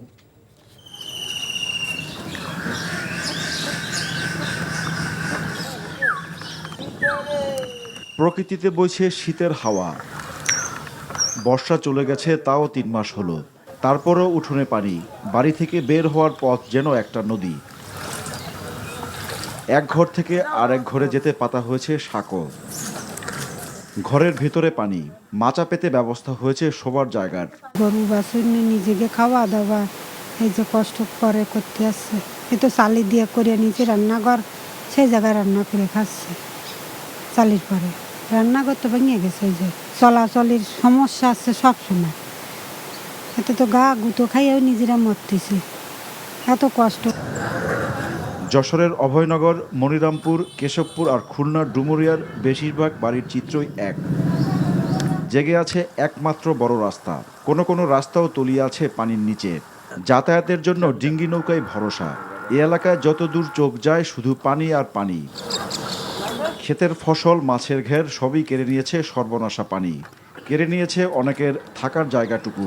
পানির কাছে হেরে তাদের ঠাঁই রাস্তার ধারে। রান্না বান্না করার সমস্যা, ছেলেবিলি নিয়ে থাকতে পারছিলাম না। আর রাস্তার পরে আসিও তো রিক্স, ছেলেবিলি নিয়ে যেদিন পানি কমবে সেদিন ফেরবো। পানি তো সত্যিছে অল্প অল্প আন, আগে তো যাই বেশি সত্যি আন, একটু কম সত্যিছে। মেঘ দেখলেই এখন ভয় ভবদহের মানুষের। আতঙ্ক দানা বাঁধে মনে। আবারও বৃষ্টি হলে আশ্রয় নেওয়া জায়গাটাও চলে যাবে পানির নিচে। বৃষ্টি হলেই তো সবসময় আতঙ্কে থাই, যা কিনা আমাকে বাড়ি যা একটু পানি কমতেছে তা আবার তার চেয়ে বেশি আসছে। গেল কয়েক বছর বৃষ্টি কম হওয়ায় ভবদহের জলাবদ্ধতা খুব একটা প্রকট ছিল না, কিন্তু শেষ 3 মাসের বৃষ্টি দুর্ভোগ বাড়িয়েছে। তোমাকে বগদার সমস্যা, জল ধরে নেয়, সেই এক সমস্যা। বাড়ি ঘরের মধ্যে 4 আঙুল জল, বাস করা তো মুশকিল না, দিয়ে দাঁড়িয়ে করে বসে রয়ে এই এখানে হলো চার দিয়ে পার হয়ে জল দিয়ে চলে আসছে। ভবদহের অভিশাপের শিকার এক সময়ের অনেক সচ্ছল পরিবার। সর্বনাশা পানি গিলে খেয়েছে ফসলি জমি। বাধ্য হয়ে মাছ চাষে ঝুঁকেছে কৃষক।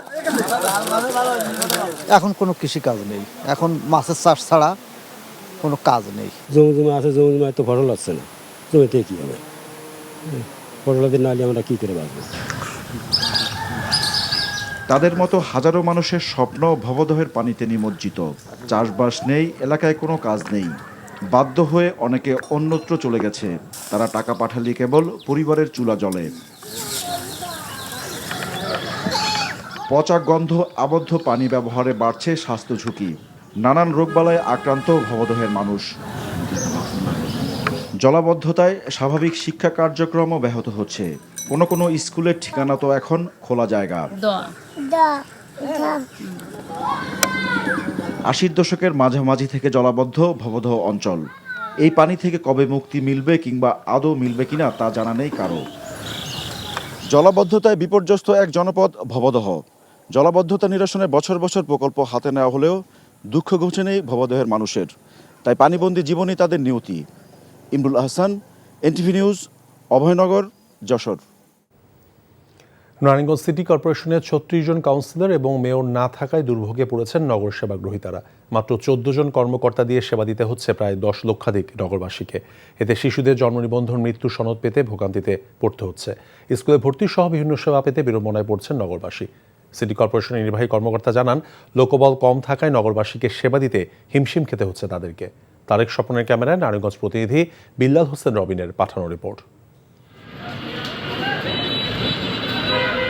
নারায়ণগঞ্জ সিটি কর্পোরেশনের চিত্র এটি। স্বৈরাচার শেখ হাসিনা সরকারের পতনের পর থেকে বেশিরভাগ ওয়ার্ড কাউন্সিলর আত্মগোপনে চলে যায়, আর মেয়র সহ বাকিদের দায়িত্ব থেকে সরিয়ে দেওয়া হয়। ২৭টি ওয়ার্ডে নগর সেবা দিতে ১৪ জন কর্মকর্তাকে দায়িত্ব দেওয়া হয়েছে। এরপর থেকে অনেকটা ঝিমিয়ে পড়েছে নগর সেবা। নগরীর অলিগলিতে জমে আছে ময়লার স্তূপ, ড্রেনগুলো পরিষ্কার না হওয়ায় বেড়েছে মশার উপদ্রব। এতে বাড়ছে ডেঙ্গু রোগীর সংখ্যা। কাউন্সিলর না থাকায় শিশুদের জন্মসনদ নিয়ে ভোগান্তিতে নগরবাসী। সিটি কর্পোরেশনের মোট জনসংখ্যা প্রায় ১০ লাখের মতো।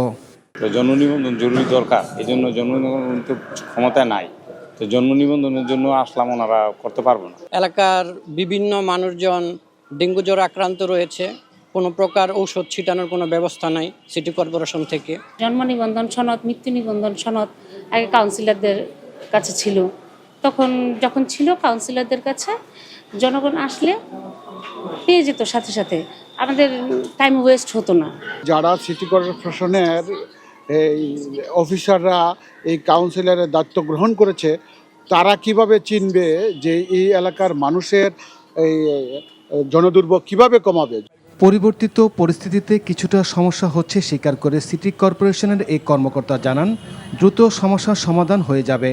আমাদেরকেও নতুন একটা অভিজ্ঞতার সম্মুখীন হতে হয়েছে, কারণ আমাদের অফিসাররা এই কাজগুলো আগে করেন নাই। এইগুলা জনপ্রতিনিধিগণ করছেন, তবে এটা ঠিক জনগণের কিছুটা ভোগান্তি হচ্ছে। দেশের 12টি সিটি কর্পোরেশন ও 223টি পৌরসভার সাধারণ কাউন্সিলর ও সংরক্ষিত নারী কাউন্সিলরদের অপসারণ করে 2টি প্রজ্ঞাপন জারি করে স্থানীয় সরকার বিভাগ। NTV news desk. শীতেও কমছে না ডেঙ্গুর প্রকোপ। এবার বছরব্যাপী ডেঙ্গুর দাপট দেশ জুড়ে। নভেম্বরের প্রথম 20 দিনে প্রায় 15,000-এর বেশি রোগী শনাক্ত হয়েছে দেশে। বিশেষজ্ঞরা বলছেন, বছরব্যাপী সমন্বিত উদ্যোগ ছাড়া ডেঙ্গু নিয়ন্ত্রণ কঠিন। নাজিবুর রহমানের রিপোর্ট। বর্ষা মৌসুমের শেষ ভাগ থেকেই ডেঙ্গুর ভয়াবহতা বেড়েছে। নভেম্বরের প্রথম 15 দিনে এ রোগে প্রাণ গেছে 84 জনের। প্রতিদিনই গড়ে 800 জনের বেশি আক্রান্ত হচ্ছেন এডিস মশাবাহিত এ রোগে। নগরীর হাসপাতালগুলোতে রোগীর ভিড় বেড়েছে আগের তুলনায়। প্রতিদিনই প্রায় শতাধিক রোগী ভর্তি হচ্ছেন মুগদা, মহাখালী কোভিড হাসপাতাল সহ বিভিন্ন বেসরকারি হাসপাতালগুলোতে। তবে বাইরে থেকে আসা রোগীর সংখ্যা বেশি। কাল রাত্রে আসছি 10টার দিকে আর কি আমরা চিকিৎসা করতে আসি। আমরা ডেঙ্গু আর কি ধরা খাইছি, আর কি ডেঙ্গুর চিকিৎসা করতে হয়েছে আর কি। প্লাটিনাম হঠাৎ করে কমে গেছে, এই কারণে আমরা এখানে আসা, আমার ডাক্তার সাজেস্ট করছে যে ডিএনসি হসপিটালে ভর্তির জন্য। জ্বর, গা ব্যথার সাথে নতুন কিছু উপসর্গ কাবু করছে রোগীদের। বমি বমি ভাব, পাতলা পায়খানা, আর প্রচণ্ড জ্বর, 102-3 জ্বর থেকে নাই হয়ে যায়, আবার 102 ডিগ্রি জ্বর আসে, এরকম অবস্থা ছিল। নাক দিয়ে রক্ত পড়ছে আমার, আর মাথা ব্যথা ছিল প্রচুর, আর শরীর ব্যথা ছিল। ডেঙ্গু নিয়ন্ত্রণে কার্যকরী পদক্ষেপ না থাকায় এর বিস্তার কমানো যাচ্ছে না, এমন মত বিশেষজ্ঞদের। এবছর নভেম্বর ডিসেম্বরেও ডেঙ্গুর যে আমরা পরিস্থিতি দেখছি সেটি অন্যান্য বছরের তুলনায় ব্যতিক্রম। ডেঙ্গুর হটস্পট ম্যানেজমেন্ট করা, ডেঙ্গুটি এখন নির্দিষ্ট জায়গাতে সীমাবদ্ধ হয়েছে, সেই জায়গাগুলোকে আইডেন্টিফাই করে সেখানে breeding source management, larval management এবং অ্যাডাল্ট ম্যানেজমেন্ট যদি সঠিকভাবে করা যায়, তাহলে ডিসেম্বরে ডেঙ্গু পরিস্থিতিটা নিয়ন্ত্রিত পর্যায়ে আসবে। এডিস মশা নিয়ন্ত্রণে সরকারের পাশাপাশি ব্যক্তি সচেতনতা জরুরি, বলছেন কীটতত্ত্ববিদরা। Najibur Rahman, NTV news, Dhaka. ভারতের ভিসা রেস্ট্রিকশন এটা তাদের একান্ত ব্যক্তিগত ব্যাপার বলে মন্তব্য করেছেন বেসামরিক বিমান পরিবহন ও পর্যটন এবং ভূমি মন্ত্রণালয়ের উপদেষ্টা AF হাসান আরিফ। সকালে গাজীপুরের শফিপুরে নবনির্মিত ওয়াবি মসজিদ উদ্বোধন এবং কমপ্লেক্স ভবনের ভিত্তিপ্রস্তর স্থাপন অনুষ্ঠানে যোগদানকালে তিনি কথা বলেন। এ সময় সৌদি রাষ্ট্রদূত ইসা ইউসুফ ইসা আল দোহেলান উপস্থিত ছিলেন। বাংলাদেশ উন্নয়ন কর্মকাণ্ডে সৌদি আরবের গুরুত্বপূর্ণ অবদানের কথা তুলে ধরে কৃতজ্ঞতা প্রকাশ করেন উপদেষ্টা। অনুষ্ঠানে জেলা প্রশাসনের ঊর্ধ্বতন কর্মকর্তারা সহ গণ্যমান্য ব্যক্তিরা উপস্থিত ছিলেন। ফ্যাসিবাদ বিদায় নিলেও তার অনুসারীরা এখনও শেষ হয়ে যায়নি জানিয়ে তাদের উপড়ে ফেলার আহ্বান জানিয়েছেন গৃহায়ন এবং গণপূর্ত উপদেষ্টা আদিলুর রহমান খান। সকালে ঢাকা বিশ্ববিদ্যালয়ের টিএসসি মিলনায়তনে ঢাকা বিশ্ববিদ্যালয় ডিবেটিং সোসাইটি এবং বেসরকারি উন্নয়ন সংস্থা অ্যাকশন এইড আয়োজিত আন্তঃবিশ্ববিদ্যালয় বিতর্ক প্রতিযোগিতার উদ্বোধন অনুষ্ঠানে এসব কথা বলেন তিনি। উপদেষ্টা আরও বলেছেন, ফ্যাসিবাদ বারবার ফিরে আসবে, তাদেরকে প্রতিহত করতে হবে। এছাড়া হতাশ না হয়ে লক্ষ্যে স্থির থাকতে হবে শিক্ষার্থীদের। এই আহ্বান জানান উপদেষ্টা।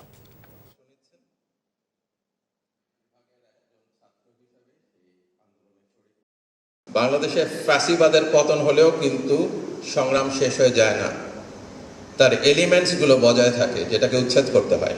আপনাদের এই সংগ্রামে যারা ছিল তারা বন্ধু, অন্যরা চলে যাবে। আপনাদের এই বন্ধুত্ব ধরে রাখবেন, ঐক্যবদ্ধ থাকবেন। ফ্যাসিবাদ বারে বারে ফিরে আসতে পারে, সেটা প্রতিহত করবেন। যে ট্রাইব্যুনাল গঠন করে নির্দোষ মানুষদের ফাঁসি দেওয়া হয়েছে, সেই ট্রাইব্যুনালে স্বৈরাচার হাসিনা এবং তার দোসরদের বিচার হবে বলে মন্তব্য করেছেন জামায়াতে ইসলামীর সহকারী সেক্রেটারি জেনারেল রফিকুল ইসলাম খান। সকালে নারায়ণগঞ্জের খানপুরের চিলড্রেন্স পার্ক মহসিন ক্লাব মাঠে ইউথ ফোরাম নারায়ণগঞ্জের উদ্যোগে আয়োজিত যুব সম্মেলনে তিনি মন্তব্য করেন। এদেশের মানুষ 15 বছরে কোনো ভোট প্রদান করতে পারেনি উল্লেখ করে রফিকুল ইসলাম বলেছেন, আওয়ামী লীগের ভারতের সহযোগিতায় নির্বাচন ছাড়াই বারবার ক্ষমতায় এসেছে। বক্তব্য রাখেন জামায়াতে ইসলামীর সহকারী সেক্রেটারি জেনারেল এহসানুল মাহবুব জুবায়ের, জামায়াতে ইসলামী কেন্দ্রীয় পরিষদের সদস্য মাওলানা মঈনুদ্দিন আহমেদ, মহানগর জামায়াতে ইসলামের নায়েবে আমির মাওলানা আব্দুল কাইয়ুম। এটি কালো অধ্যায় ছিল। ফাঁসি দিয়েছিলাম, আন্দোলনে অংশগ্রহণ করেছে, রক্ত দিয়েছে জীবন। যে ট্রাইব্যুনালে আমাদের নেতাদেরকে ফাঁসি দেওয়া হয়েছে, ইতিমধ্যেই সেই ট্রাইব্যুনালে শেখ হাসিনা সহ আওয়ামী লীগের নেতাদের বিরুদ্ধে গ্রেপ্তারি পরোয়ানা জারি হয়েছে।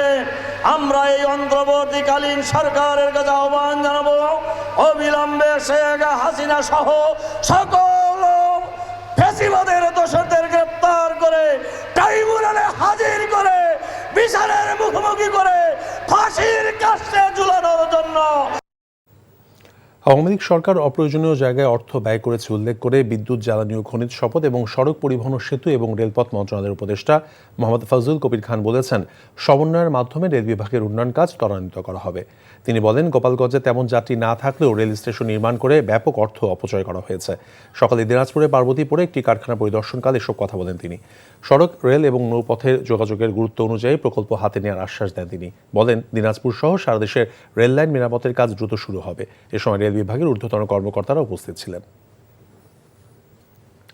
বরগুনা আমতলী পৌর বিএনপির উদ্যোগে জাতীয় বিপ্লব সংহতি দিবস উপলক্ষে আলোচনা সভা অনুষ্ঠিত হয়েছে। আমতলী পৌরসভা চত্বরে পৌর বিএনপির আহ্বায়ক কবিতুদ্দিন ফকিরের সভাপতিত্বে অনুষ্ঠানে প্রধান অতিথি ছিলেন বিএনপির জাতীয় নির্বাহী কমিটির সহশ্রম বিষয়ক সম্পাদক ফিরোজুজ্জামান মামুন। উপজেলা যুবদলের সিনিয়র যুগ্ম আহ্বায়ক মঈনুদ্দিন মামুনের সঞ্চালনায় প্রধান বক্তা ছিলেন বরগুনা জেলা বিএনপির সাবেক সিনিয়র যুগ্ম আহ্বায়ক AZM সালে ফারুক। চুয়াডাঙ্গা জীবননগর পৌরসভার সাবেক মেয়র এবং আওয়ামী লীগ নেতা রফিকুলকে গ্রেফতার করেছে পুলিশ। বৃহস্পতিবার রাতে অভিযান চালিয়ে তার ব্যবসা প্রতিষ্ঠান থেকে গ্রেফতার করে জীবননগর থানা পুলিশ। জীবননগর থানার ওসি মামুন হোসেন বিশ্বাস জানান, রফিকুল ইসলামকে চাঁদাবাজি এবং গাড়ি ভাঙচুরের মামলায় গ্রেফতার করা হয়েছে। সকালে আদালতে নেওয়া হলে বিচারক তাকে কারাগারে পাঠানোর নির্দেশ দেন। বগুড়ার গাবতলীতে শহীদ রাষ্ট্রপতি জিয়াউর রহমানের দাদাবাড়ি মহিষাবাগানে জিয়া সাজারা কবিতার মোড়ক উন্মোচন করা হয়েছে। দুপুরে জিয়াউর রহমানের দাদার বাড়িতে এ মোড়ক উন্মোচন করেন চেয়ারপারসন উপদেষ্টা হেলালুজ্জামান তালুকদার লালু। গাইবান্ধা বিএনপির সাধারণ সম্পাদক আনিসুর রহমান নাদিম এ সময় উপস্থিত ছিলেন। এদিকে বগুড়া বার সমিতির নির্বাচন উপলক্ষে রফিক মুক্তা পরিষদ প্যানেলের পরিচিতি সভা অনুষ্ঠিত হয়েছে। প্রধান অতিথি ছিলেন বাংলাদেশ জাতীয়তাবাদী আইনজীবী পরিষদের কেন্দ্রীয় কমিটির সভাপতি অ্যাডভোকেট জয়নাল আবেদিন। সুন্দরবন ধ্বংসকারী সকল প্রকল্প বাতিলের পাশাপাশি বন্যপ্রাণী অপরাধীদের গ্রেফতার করে আইনের আওতায় আনার দাবি জানিয়েছেন বক্তারা। বিকেলে মংলার দক্ষিণ কাইনমারিতে জলবায়ু ন্যায্যতা এবং সুন্দরবন উপকূলের প্রাণ প্রকৃতি এবং জীবন জীবিকা সুরক্ষায় অনুষ্ঠিত গণসংলাপে বক্তারা এই অভিমত ব্যক্ত করেন। বক্তারা বলেন, সুন্দরবনকে প্লাস্টিক এবং পলিথিনের দূষণের কবল থেকে রক্ষা করতে না পারলে উপকূলের 73% মানুষ সুপেয় পানি থেকে বঞ্চিত হবে। যশোরে অনুষ্ঠিত হয়েছে এনটিভির জনপ্রিয় অনুষ্ঠান PHP কোরআনের আলোর অডিশন। সকালে শহরের আরবপুর তানজিমুল উম্মাহ হিফজ মাদ্রাসায় অনুষ্ঠিত প্রতিযোগিতায় 28 জন খুদে হাফেজ অংশগ্রহণ করেন। প্রতিযোগিতায় বিচারক হিসেবে দায়িত্ব পালন করেন খুলনার ইন্টারন্যাশনাল মার্কাজুল কোরআন মাদ্রাসার প্রতিষ্ঠাতা প্রিন্সিপাল হাফেজ মাওলানা ওয়ালিউল্লাহ। যশোরের অডিশনে অংশ নেওয়া 28 জন হাফেজদের মধ্যে 6 জন ঢাকার মূল পর্বের জন্য ইয়েস কার্ড পেয়েছেন।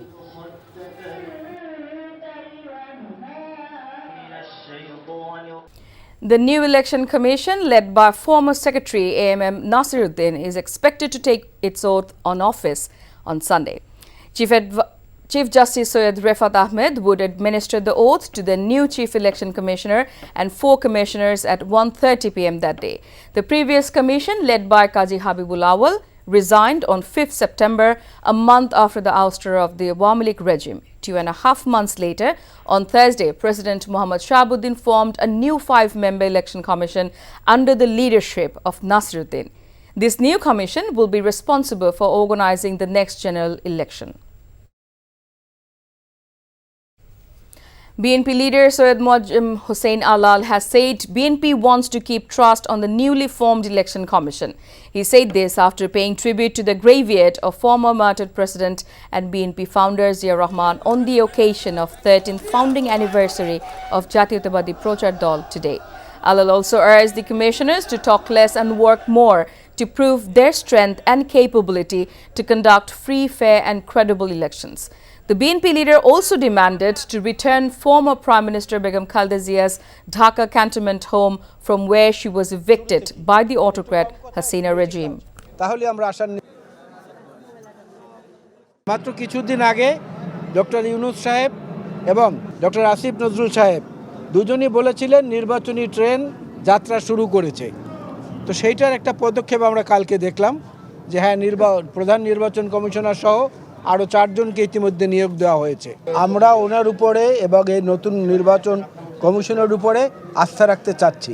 তবে আমাদের অনুরোধ থাকবে যে কথা কম বলে বেশি কাজ দিয়ে সেটা প্রমাণ করার চেষ্টা করা উচিত শুরু থেকেই। একটু কম কথা একটু বেশি কাজ, তাহলে আমরা আশান্বিত হব যে না যেটুকু বলেছেন এটুকু বাস্তবে আসলে দেখা যাবে।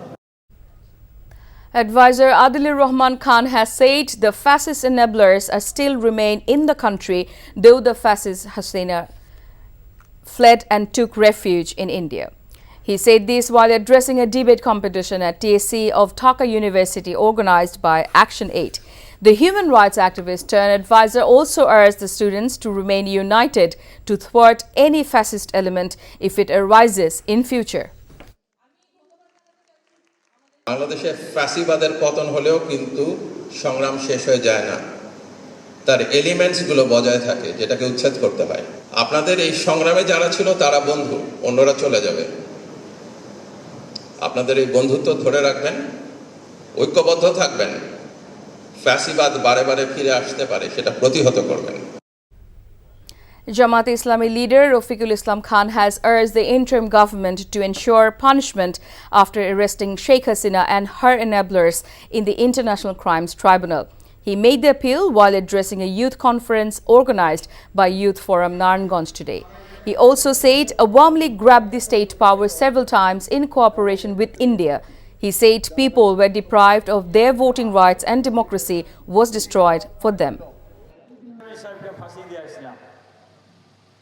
যে ট্রাইব্যুনালে আমাদের নেতাদেরকে ফাঁসি দেওয়া হয়েছে ইতিমধ্যেই সেই ট্রাইব্যুনালে শেখ হাসিনা সহ আওয়ামী লীগের নেতাদের বিরুদ্ধে গ্রেপ্তারি পরোয়ানা জারি হয়েছে।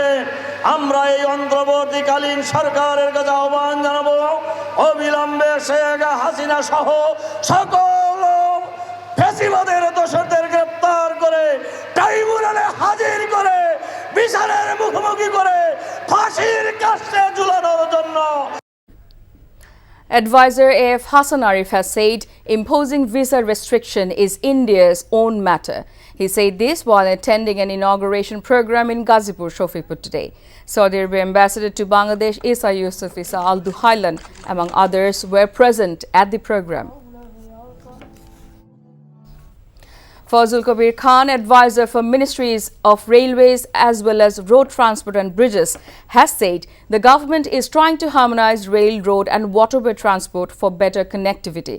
Development in the rail sector will be accelerated through better coordination, the advisor told journalists after he visited the locomotive factory in Parbudipur, Dinajpur as part of his inspections.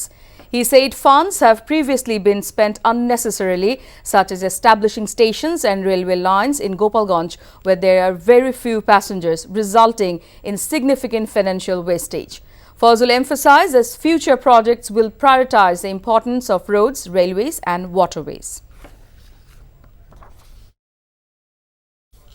A representative team from the Biden administration has arrived in Dhaka for a 4-day official visit to support a sustainable economy, stability and growth and create meaningful and quality jobs in Bangladesh. The team arrived in Dhaka this morning and has held discussions with the Workers' Organization Solidarity Center about the working environment of laborers, among other issues. They are scheduled to meet with the ILO later in the day. Meetings with various government stakeholders are also planned. The delegation is led by Kelly M. Faye Rodriguez, the Special Representative for International Labour Affairs, and Thea Lee, the Deputy Undersecretary for the U.S. Labour Department. During their visit, the delegation will meet with officials from the interim government, private sector garment producers and labour union stakeholders, said the spokesperson at the U.S. Department of State earlier. The Awami League will be welcome to contest elections once those responsible for killings and abuses are held accountable, Chief Advisor Dr. Mohammad Yunus has told Time magazine. Everyone would receive a fair trial, Yunus said in an interview with the American magazine published on Thursday. They are as free as anybody else to participate, the Chief Advisor said about the party ousted from power amid a mad uprising. The government will fight them on political grounds. The Awami League during its long tenure had created this environment of total oppression, denial of everything, killing at random, disappearance of people, destroying every single institution, Yunus said, calling it a fascist regime. Yunus said he would be seeking Hasina's extradition from India. নবনিযুক্ত নির্বাচন কমিশনকে ভোটারদের কেন্দ্রে ফিরিয়ে আনার পাশাপাশি দেশের রাজনৈতিক দলসহ সব অংশীজনকে আস্থায় আনতে হবে। বিগত সময়ে নির্বাচনকে যেভাবে ভোটারবিহীন ও দলকানা করা হয়েছে তা থেকে বেরিয়ে আসতে স্থানীয় প্রশাসন ও আইনশৃঙ্খলা বাহিনীকেও কমিশনের সহায়ক হিসেবে উপযোগিতায় আনতে হবে, এমন মত নির্বাচন সংশ্লিষ্টদের। বিস্তারিত হাসান মাহমুদের রিপোর্টে। নির্বাচন কমিশন জনগণের ভোটাধিকার নির্ভয়ে প্রয়োগ প্রক্রিয়াকরণের অন্যতম নিয়ামক এই কমিশন। অথচ বিতর্কই যেন নিয়তি হয়ে দাঁড়িয়েছে নির্বাচন কমিশনের। তত্ত্বাবধায়ক সরকারের অধীনে হওয়া নির্বাচনগুলো বাদে বাকিগুলো নিয়ে অভিযোগের অন্ত নেই মানুষের। তাই ছাত্র জনতার গণ অভ্যুত্থান পরবর্তী সময়ে নবনিযুক্ত নির্বাচন কমিশনের উপর ভোটারদের নির্ভরতা বেশি। বিশ্লেষকরাও বলছেন আস্থা অর্জন করে ভোটারদের কেন্দ্রে ফেরানোই হবে বড় চ্যালেঞ্জ। নির্বাচন কমিশনকে সবার আগে জনগণের আস্থা অর্জন করতে হবে এবং তাদেরকে এমনভাবে কাজগুলো করতে হবে যাতে এক ধরনের স্বচ্ছতা প্রত্যেকটা পদক্ষেপে, প্রত্যেকটা ধাপে, প্রত্যেকটা সিদ্ধান্ত গ্রহণে, যাতে করে তারা জনগণের কাছে যেতে পারে, লোকজন তাদেরকে চিনুক বা না চিনুক। আমরা দেখব তাদের কাজ কেমন। দলীয় সরকারগুলোর সময় আসলে নির্বাচন কমিশন চাইলেও ভালো নির্বাচন করতে পারে না, কারণ সরকার চায় না।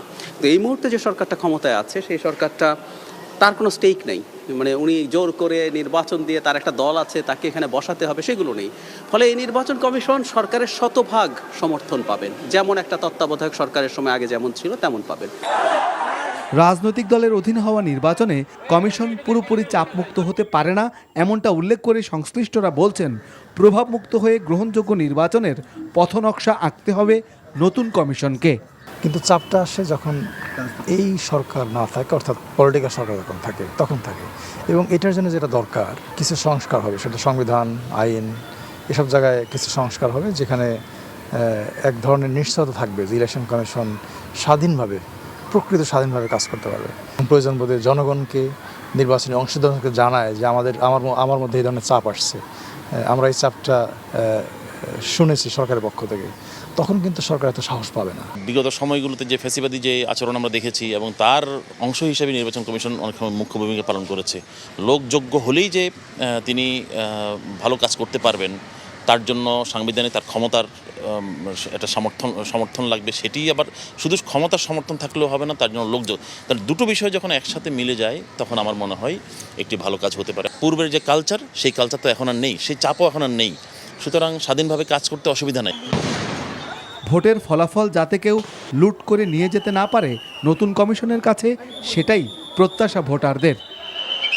Hasan Mahmud, NTV news, Dhaka.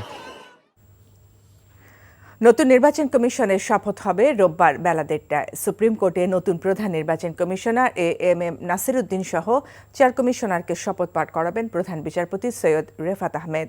আওয়ামী লীগ সরকার পতনের ১ মাস পর গত ৫ সেপ্টেম্বর হাবিবুল আওয়ালের নেতৃত্বে নির্বাচন কমিশন পদত্যাগ করে। এর ২.৫ মাস পর বৃহস্পতিবার অবসরপ্রাপ্ত সচিব এম নাসির উদ্দিনের নেতৃত্বে ৫ সদস্যের নতুন নির্বাচন কমিশন গঠন করা হলো।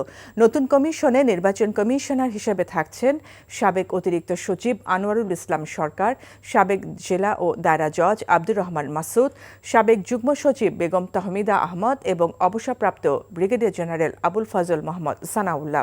আগামী জাতীয় সংসদ নির্বাচন আয়োজনের দায়িত্ব থাকবে এই নতুন কমিশনের ওপর।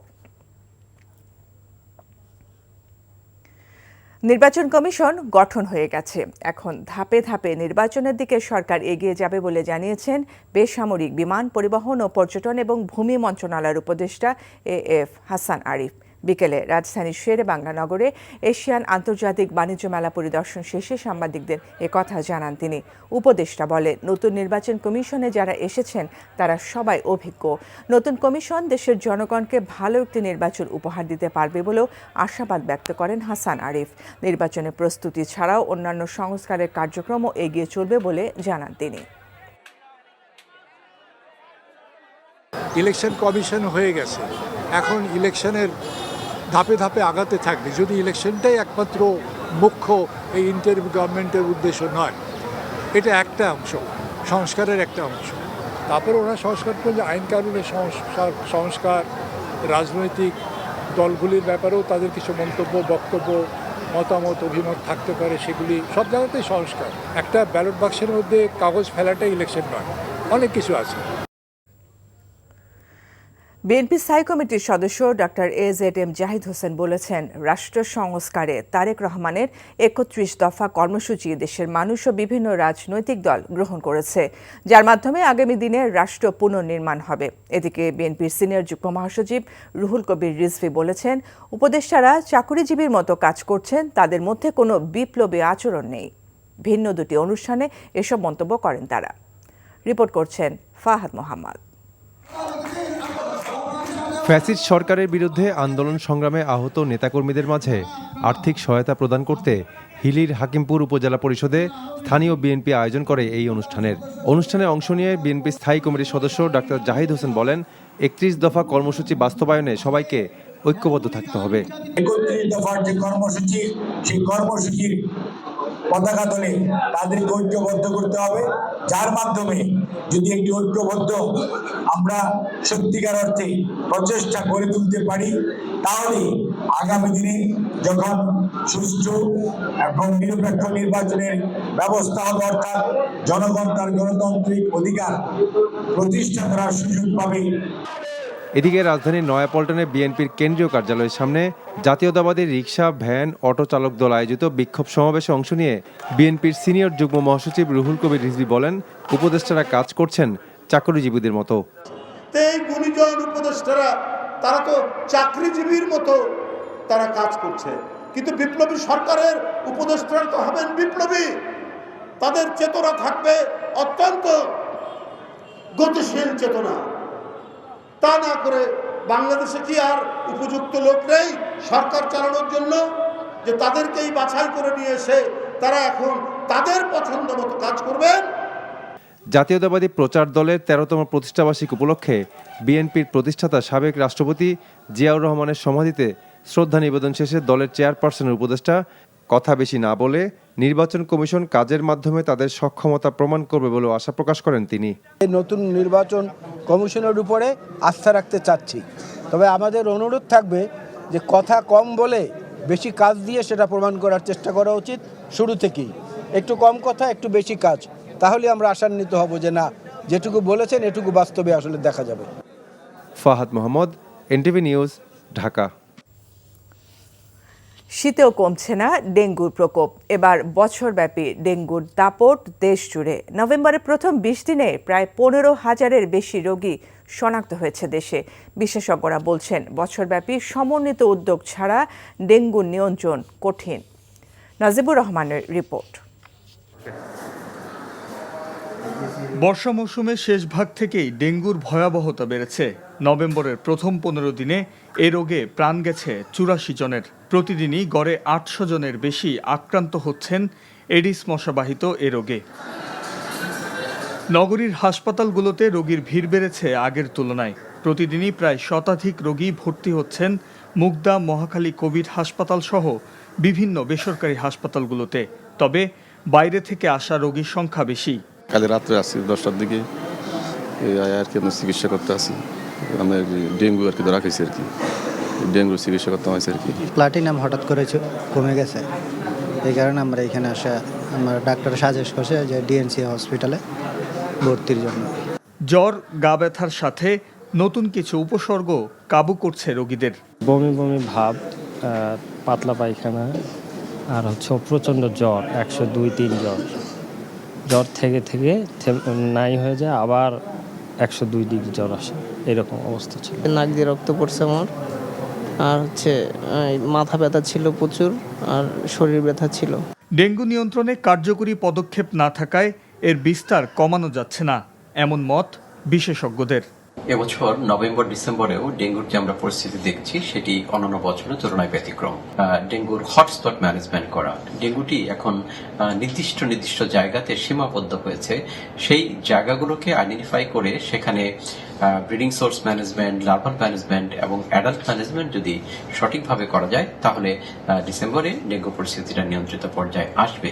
এডিস মশা নিয়ন্ত্রণে সরকারের পাশাপাশি ব্যক্তি সচেতনতা জরুরি বলছেন কীটতত্ত্ববিদরা। Najibur Rahman, NTV news, Dhaka. 40 বছরের জলাবদ্ধতায় জীবনের স্বাভাবিক ছন্দ হারিয়েছে ভবদহের মানুষ। জনপদ জুড়ে চলছে নীরব কান্না, বিঘ্নিত হচ্ছে জীবন জীবিকা। ফসলি জমি নষ্ট হওয়ায় মাছের ঘেরের চক্রেই বন্দী তারা। জলাবদ্ধতার অভিশাপ থেকে মুক্তি চান ভবদহের অধিবাসীরা। ভবদহের জলাবদ্ধতা নিয়ে ইমরুল হাসানের 3 পর্বের ধারাবাহিকের আজ প্রথম পর্ব। সাথে ছিলেন যশোরের সাইফুল ইসলাম সজল, ছবি তুলেছেন জামাল হোসেন।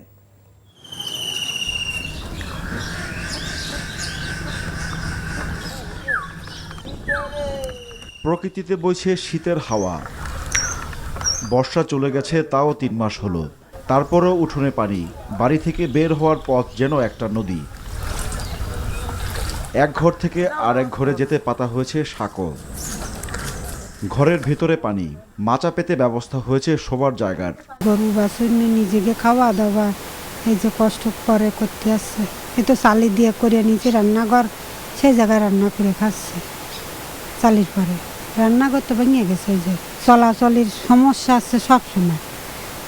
এতে তো গা গুঁতো খাইয়েও নিজেরা মরতেছি, এত কষ্ট। যশোরের অভয়নগর, মনিরামপুর, কেশবপুর আর খুলনার ডুমুরিয়ার বেশিরভাগ বাড়ির চিত্রই এক। জেগে আছে একমাত্র বড় রাস্তা, কোনো কোনো রাস্তাও তলিয়ে আছে পানির নিচে। যাতায়াতের জন্য ডিঙ্গি নৌকায় ভরসা। এই এলাকায় যত দূর চোখ যায় শুধু পানি আর পানি। ক্ষেতের ফসল, মাছের ঘের সবই কেড়ে নিয়েছে সর্বনাশা পানি। কেড়ে নিয়েছে অনেকের থাকার জায়গাটুকু। পানির কাছে হেরে তাদের ঠাঁই রাস্তার ধারে। রান্না বান্না করার সমস্যা, ছেলেবিলি নিয়ে থাকতে পারছিলাম না, আর রাস্তার পরে আসিও তো রিক্স ছেলেবিলি নিয়ে। যেদিন পানি কমবে সেদিন ফেরবো। পানি তো সত্যিছে অল্প অল্প আন, আগে তো যাই বেশি সত্যি আন, একটু কম সত্যিছে। মেঘ দেখলেই এখন ভয় ভবদহের মানুষের। আতঙ্ক দানা বাঁধে মনে। আবারও বৃষ্টি হলে আশ্রয় নেওয়া জায়গাটাও চলে যাবে পানির নিচে। বৃষ্টি হলে তো সবসময় আতঙ্কে থাই, যা কিনা আমাকে বাড়ি যা একটু পানি কমতেছে তা আবার তার চেয়ে বেশি আসছে। গেল কয়েক বছর বৃষ্টি কম হওয়ায় ভবদহের জলাবদ্ধতা খুব একটা প্রকট ছিল না, কিন্তু শেষ 3 মাসের বৃষ্টি দুর্ভোগ বাড়িয়েছে। সমাজে ভবদহের সমস্যা, জল ধরে নেয়, সেই সব সমস্যা। বাড়ি ঘরের মধ্যে 4 আঙুল জল, বাস করা তো মুশকিল না, দিয়ে গাড়ি করে বসে রয়ে এই এখানে হলো 7 দিয়ে পার হয়ে জল দিয়ে চলে আসছে। ভবদহের অভিশাপের শিকার এক সময়ের অনেক সচ্ছল পরিবার। সর্বনাশা পানি গিলে খেয়েছে ফসলি জমি। বাধ্য হয়ে মাছ চাষে ঝুঁকেছে কৃষক। এখন কোনো কৃষি কাজ নেই, এখন মাছের চাষ ছাড়া কোনো কাজ নেই। জমি আছে, জমি তো ফসল হচ্ছে না, জমিতে কী হবে? ফসলাদের না হলে আমরা কী করে বাঁচবো? তাদের মতো হাজারো মানুষের স্বপ্ন ভবদহের পানিতে নিমজ্জিত। চাষবাস নেই, এলাকায় কোনো কাজ নেই। বাধ্য হয়ে অনেকে অন্যত্র চলে গেছে। তারা টাকা পাঠালে কেবল পরিবারের চুলা জ্বলে। পচা গন্ধ, আবদ্ধ পানি ব্যবহারে বাড়ছে স্বাস্থ্য ঝুঁকি। নানান রোগবালায় আক্রান্ত ভবদহের মানুষ। জলাবদ্ধতায় স্বাভাবিক শিক্ষা কার্যক্রমও ব্যাহত হচ্ছে। কোনো কোনো স্কুলের ঠিকানা তো এখন খোলা জায়গা। 80-র দশকের মাঝামাঝি থেকে জলাবদ্ধ ভবদহ অঞ্চল। এই পানি থেকে কবে মুক্তি মিলবে কিংবা আদৌ মিলবে কিনা তা জানা নেই কারো। জলাবদ্ধতায় বিপর্যস্ত এক জনপদ ভবদহ। জলাবদ্ধতা নিরসনে বছর বছর প্রকল্প হাতে নেওয়া হলেও দুঃখ ঘুচে নেই ভবদহের মানুষের। তাই পানিবন্দী জীবনই তাদের নিয়তি। Imrul Ahsan, NTV news, Abhaynagar, Jessore. Remand শেষে সাবেক ঢাকা উত্তর সিটি কর্পোরেশনের মেয়র আতিকুল ইসলাম, পুলিশের সাবেক কর্মকর্তা আলেপ উদ্দিন এবং র্যাবের সাবেক কর্মকর্তা মহিউদ্দিন ফারুকীকে কারাগারে পাঠানোর নির্দেশ দিয়েছেন আদালত। শুক্রবার চিফ মেট্রোপলিটন ম্যাজিস্ট্রেট আদালত 7 ও আদালত 19 নির্দেশ দেন। রাষ্ট্রপক্ষের আইনজীবী আনামুল করিম লিটন জানান, উত্তরা পূর্ব থানার বকুল মিয়া হত্যা মামলায় আতিকুল ইসলামকে 5 দিনের রিমান্ডে নেওয়া হয়েছিল। অন্যদিকে একই মামলায় যাত্রাবাড়ী থানায় পুলিশের সাবেক অতিরিক্ত পুলিশ সুপার আলেপ উদ্দিন এবং র্যাব 2 এর সাবেক কোম্পানি কমান্ডার মহিউদ্দিন ফারুকী 2 দিনের রিমান্ডে ছিলেন। রিমান্ড শেষে শুক্রবার দুপুরে তাদের আদালতে হাজির করা হয়।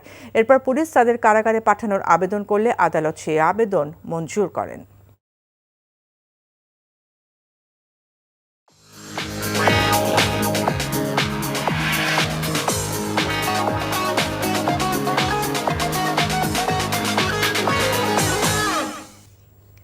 নগদ নিবেদিত অর্থনীতির খবর। সরবরাহ স্বাভাবিক রাখতে সম্প্রতি 2 দফায় ভোজ্য তেলের শুল্ক ছাড় দেয়ায় তেমন কোনো সুফল মেলেনি বাজারে, বরং বাড়তি দামে বিক্রি হচ্ছে খোলা পাম ও সয়াবিন তেল। এদিকে সপ্তাহের ব্যবধানে পেঁয়াজের দাম কমলেও বাড়তি দামেই বিক্রি হচ্ছে আলু। এছাড়া সরবরাহ বাড়ায় কিছুটা কমেছে সবজি ও মুরগির দাম। অপরিবর্তিত রয়েছে ডিম ও মাছের দাম। আরাফাত ইসলামের রিপোর্ট। জাতীয় রাজস্ব বোর্ড এনবিআর ভোজ্য তেল আমদানিতে মূল্য সংযোজন কর কমানোর পরেও বাজারে এর প্রভাব পড়ছে না। এখনও বাজারে প্রতি কেজি খোলা সয়াবিন তেল বিক্রি হচ্ছে 180 ও প্রতি কেজি পাম তেল বিক্রি হচ্ছে 165 টাকায়। বাজার ঘুরে দেখা যায় বোতলজাত তেলের সরবরাহ স্বাভাবিক থাকলেও খোলা ভোজ্য তেলের সংকট রয়েছে এবং দামও বাড়তি। ফ্যাক্টরি থেকে সাপ্লাই নেই, সাপ্লাই হচ্ছে না, অ্যাভেলেবেল সাপ্লাই নেই। সাপ্লাই থাকলে কিন্তু বাজারে অ্যাভেলেবেল তেল থাকতো, কিন্তু শুল্ক কমানোর পরেও কিন্তু অ্যাভেলেবেল তেল নেই।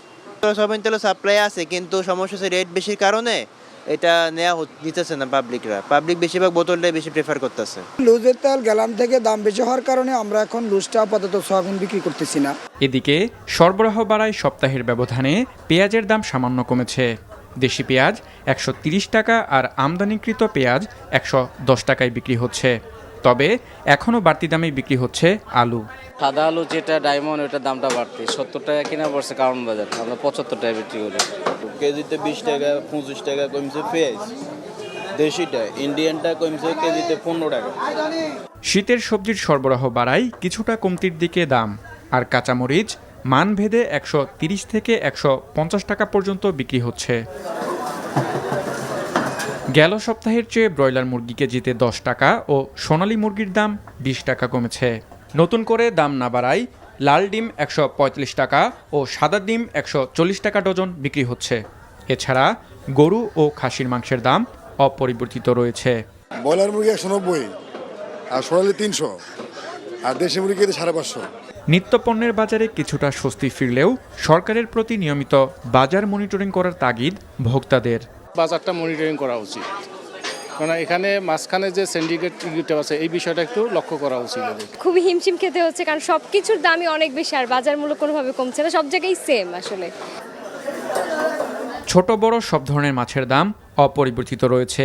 এছাড়া নতুন করে দাম না বাড়লেও বাড়তি দামেই চাল কিনতে হচ্ছে ক্রেতাদের। Arafat Islam, NTV news, Dhaka.